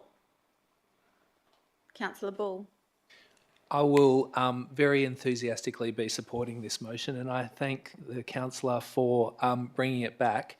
I am conscious of the fact that it would be a nervous decision to to revisit this, but I do appreciate the fact that that they have. It is actually really, really important to show in a very positive and in a very deliberate way our support for the LGBTQIA community here in the city of Bayswater. And it's a community that stretches right across the district. It's not a community that is a pocket in Maylands. It's not a community that's a pocket in Bayswater. There are queer people from the Derbyl-Yerrigan all the way up to Lightning Swamp. And doing a simple gesture, particularly in the context of what the councillor said about the ability for this council to support another flagpole, I think actually means that we have nothing to worry about. I support this motion wholeheartedly. I encourage councillors to support this motion wholeheartedly, and I'm hopeful that it is supportive, and I look forward to being there when the Pride flag is raised for the first time. Thank you. Councillor Clark. I want to speak in favour, so I don't know Go if there's ahead. someone against. No, go. Is there anyone I've else? given the microphone to you. All right. First of all, I wanted to say thank you to Councillor Ladder for such a beautiful speech. There are moments in this chamber where, we go through the minute, intricate, painstaking detail line by line, and then there are these lovely moments where people give, essentially the Gettysburg Address, either pre-prepared or on their feet. So I really would like to thank Councillor Ladder for that. Such a really lovely speech that everyone should make sure they have a look and maybe read a written copy of it as well. I wanted to make a point about hate speech in our communities. I think more and more with social media, civility is dead, and the ability for people to say incredibly hurtful and hateful things has been unleashed, and it is within our power to rein that back in. So we make the rules, right? I remember an era before social media, before people, if you wrote something like that, you wrote it in a newspaper and you were sued for defamation usually, or you were prosecuted for hate speech. There is a long history of discrimination law and criminal prosecutions for hate speech, and that is where free speech ends, really. You don't have the right to incite violence. You don't have the right to create riots and violence in our communities. And I think on social media we've lost our way completely, and it's time to rein that back in. And so, whilst you might think, what has this then got to do with a flag? My second point is to say about bystanders, and that you might sort of then just choose to switch off from Twitter and delete your Twitter account, your X account. You might choose to switch over to a different one, a competitor, or you just sort of choose to opt out of that environment and say, well, I don't want anything to do with that. Everyone can carry on there. But the hate speech that then still continues and still affects people, I just don't think you can carry. You've got to sit down and actually think about, by just opting out and doing nothing, are you then, that's the standard you're walking past and you're accepting. So in terms of particularly young people who are growing up and this is their world, and this is permitted, it's not leaving them feeling safe, and it's harming their mental health. So why not have a flag? I mean, to say that it's just a gesture or it's just symbolism, well, then the flip side to that argument is, well, then what's the harm? Why not put this up so that some people feel safe? The outpouring of emails that I received in response to the drag story time was just, those stories were just, some of them so incredibly sad. That the discrimination that had been faced by a number of people, and then something that was beautiful and joyous was ruined. So I think that this is the thing. Why not do this? And I just don't see there'll be harm that comes from it. And the final point I want to make is the idea about cost. I mean, cost is often used as a fig leaf. It's actually just hides what people should actually put up and say what is the real argument, that they don't they don't share those values or they don't share that argument. They don't want that proposal on the table. So rather than, argue about $2,000 here and $3,500 there, let's actually have the argument and unpack why people are happy to stand by and not have positive proposals such as this put forward. So thank you, Councillor Latta. I really appreciate it. Perhaps if this doesn't pass, everyone could just put their own flag out the front of their house. Thinking back to COVID days when you walked through the streets and you just had bears and rainbows done in chalk on the pavement. So perhaps in solidarity, everyone could put out a pride flag outside their property if this doesn't pass. Thank you. Thank you. Anyone wish to speak against? Anyone wish to speak for? Deputy Mayor. Thank you. So, first of all, I would like to highlight that this is, again, option 2, which is different than what we discussed and debated earlier this year. The motion is much more minimal. There won't be any changes to the existing poles, flag poles in front of our civic centre. The flag will be located nearby, but at a different location. And the cost will be much lower. More importantly, I know there is a lot of discussion here about the pride flag, but this is not a flag just with the pride flag. It's actually a flagpole to be used by for many other purposes, and I would like to highlight that. It can be used to represent our many migrants in our community, and we have many of them. Harmony Day flag, we can have a flag for the International Day for people with disabilities, showing them how much we are proud of them. International Women's Day, we can celebrate that with them. The Youth Week, we can show the support for our youth. Anzac Day, there are so many other flags that we can slowly purchase and use during the year. So I think it's important to mention that, but I understand that there is fixation around the pride flag, and this is what people think that is the reason why people should support it or not support it. So I will make some comments about the pride flag and say that I think it's quite a no-brainer having this action to show our inclusion in our community, and that we are a welcoming council and we are proud to put up the pride flag. Other shires already did that, like the city of Vincent. They also have the pride flags in their recreation centers, and the sky didn't fall. It's all fine. I had the word about division, that having a pride flag for several weeks during the year can cause a division in our community. And for me, when I hear that, that reinforces me why we need the flag. If people in our community and the councillors who represent our community think that might cause a division, that worries me quite a lot. I don't think any flag or those kind of flag that represent our communities should cause any division. We should be supporting of those communities and be proud to put it there in the civic centre, showing that as a government, we are behind them. We're not just hiding and doing all those events behind, far away that nobody can see in a closed hall, far away. We're actually doing it up front because we're not embarrassed, and we are aware of the discrimination and bias that specific community deals with. It is surrounding us, and I think that, again, the fact that this issue might divide us shows that there is quite bias. I think, again, we should show leadership on this issue and not surrender to fears, and essentially agree with any biased views.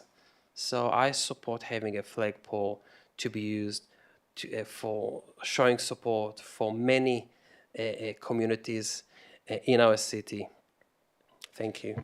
Thank you. Anyone wish to speak against? Anyone wish to speak for?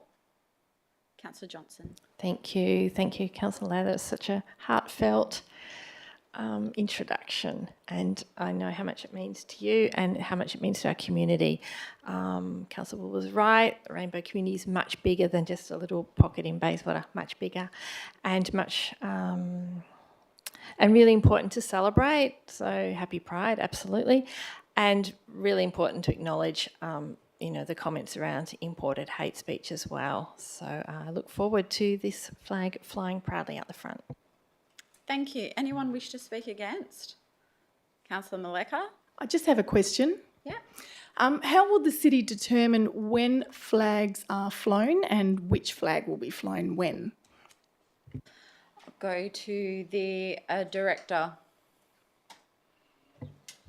Through the chair, if the flagpole is installed, the city will have to prepare a management practice which will basically guide the city in terms of how to manage which flag to go up. Thank you. Thank you. Anyone wish to speak against? Anyone wish to speak for? I'll go the mover to close.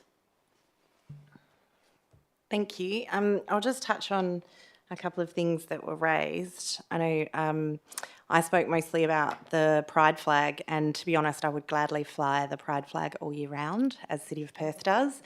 But I'm aware that there are other sections in our community that also strive to see these visible representations of themselves, and for whom it would be similarly meaningful to feel that visible welcome in an unwelcome world. And so I like this motion with the options that it provides, because it allows others to share in that feeling. And regarding it being just a gesture, I think that gestures are very important. The flag raising ceremonies for Pride that City of Vincent and Town of Victoria Park do are beautiful occasions in which the community gathers in their public institutions and celebrates. It is very meaningful for all of those who go and gather around on those occasions. It builds community, it builds connection, and I'm sure that Council understands how important that is. I don't think it's complicated to have a series of flags with the city's own flag as a default. We have an inclusion committee that could provide input to the city if they needed it, but I'm actually sure that the officers could handle it and make those decisions. So yeah, I hope that you will support it, because I don't think it's complicated, I don't think it's costly, and raising a flag like a beacon tells people from these communities that they are valued, they are welcome, and that we make a commitment to celebrate and stand alongside them, to strive to improve the city, to make it a safer place for them to live, to make our institutions more inclusive so that we can serve them better. That's the slippery slope that I want to be on. Thank you. I now put this to the vote. All those in favour? That's Councillor Palmer, Councillor Latta, Deputy Mayor, Councillor Bull, Councillor Clark and Councillor Johnson. All those against?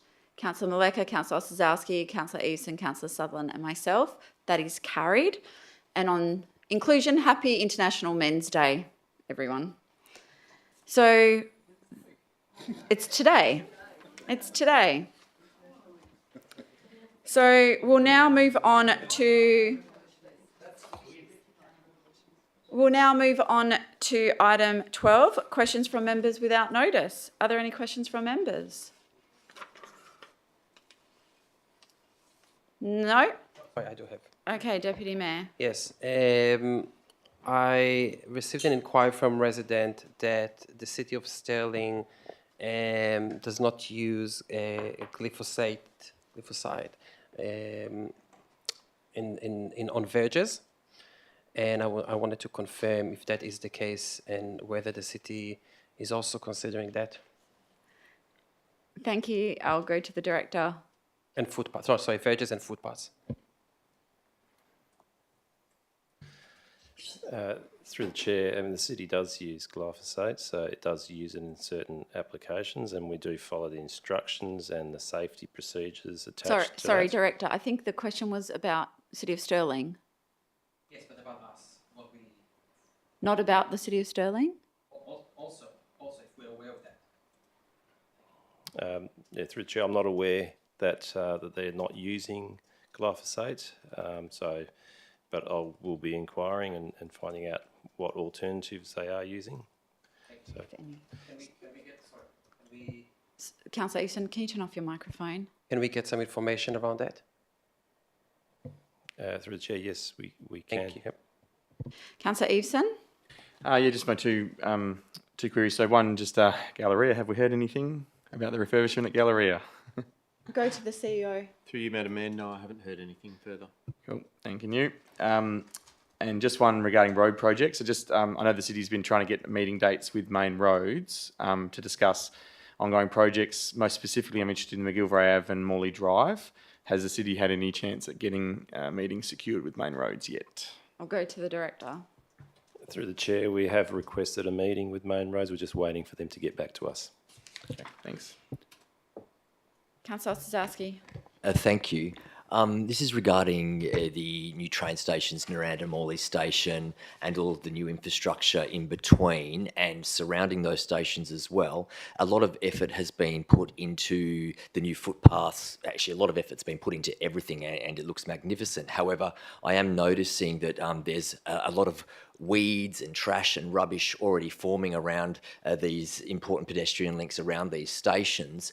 And we know those stations are becoming active in a couple of weeks. I think they're actually going to start getting used. So my question is, who's responsible for the maintenance and the upkeep of all of those footpaths, of all of that infrastructure between the stations and around those stations? Thank you. I'll go to the director. Through the chair, there are boundaries between what the state manages and what the city manages. So those discussions have occurred and there are maps prepared. In terms of what we manage, we will be going out there and carrying out inspections, especially now that the projects are finishing and a lot of those areas are being handed back that are ours. And we'll basically develop plans and programs to make sure those areas are covered going into the future. And for those areas there, does the state government then provide the City of Bayswater funding to maintain those areas, or are we paying for that ourselves? Through the chair, in terms of the areas that are ours and that infrastructure in there is ours, we maintain those areas at our cost. There are some areas that we're in discussions that are state areas or state managed areas that they are looking to us to actually undertake some of the works. And when we do that work, we will be paid for that work.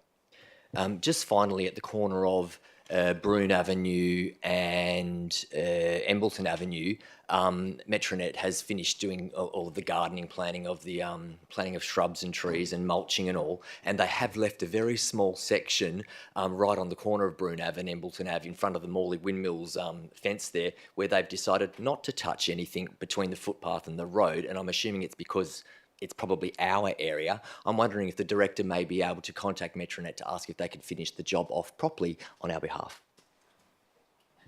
Through the chair, I can do that, yes. Councillor Eveson. Yeah, sorry, I just had one more that was sparked by the questions that Councillor Sazowski had. So I have noticed residents querying, and also triggered by the bushfire risk gentleman from Bradford. The corridor that's around Tonkin Highway, I know is quite a difficult one and doesn't seem to be well maintained, I suppose. I believe that is Main Road, so I just probably request the city if they can. I'm very interested in maps of understanding who actually owns what assets, because it is quite frustrating for residents to know who to raise tickets with and ring. I do encourage that they ring the city first, because the city will typically know, but I'm not always sure that that they do that. So I'm just hoping that if I can get a copy, then at least I can, that's the question. Can I get a copy of some of those things to help guide people? I'll go to the director. Through the chair, I can provide those maps to all councillors. Councillor Palmer. Thank you. Just ongoing with the Alfreda Avenue, where many trees in that corner were taken by the Metronet situation. And we were looking to see how that's being replanted from Main Roads or whoever. Thank you. I'll go to the director. Through the chair, in terms of all the trees that have been removed through those projects, the state government has, or the PTA through their contract, they have gone and planted out what they're required to plant out. So you might remember there's a condition of 5-1. So for every tree that's removed, they need to plant 5. So we've gone through the numbers with them and we're just finalising those numbers and making sure that they're going to be maintained. We're also negotiating them to undertake some further maintenance as well to ensure that those trees that are being planted, that they survive, have the best chance to survive going into the future. Thank you very much. Thank you. No other questions, councillors? Okay, I'll move on to item 13, new business of an urgent nature. There is no new business of an urgent nature this evening. We now move on to confidential. Item 14. Can I please have a mover and seconder to go behind closed doors? Moved Councillor Palmer, seconded Councillor Latta. All those in favour? That is unanimous.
And I will close this evening's meeting at 10:46 p.m. Thank you.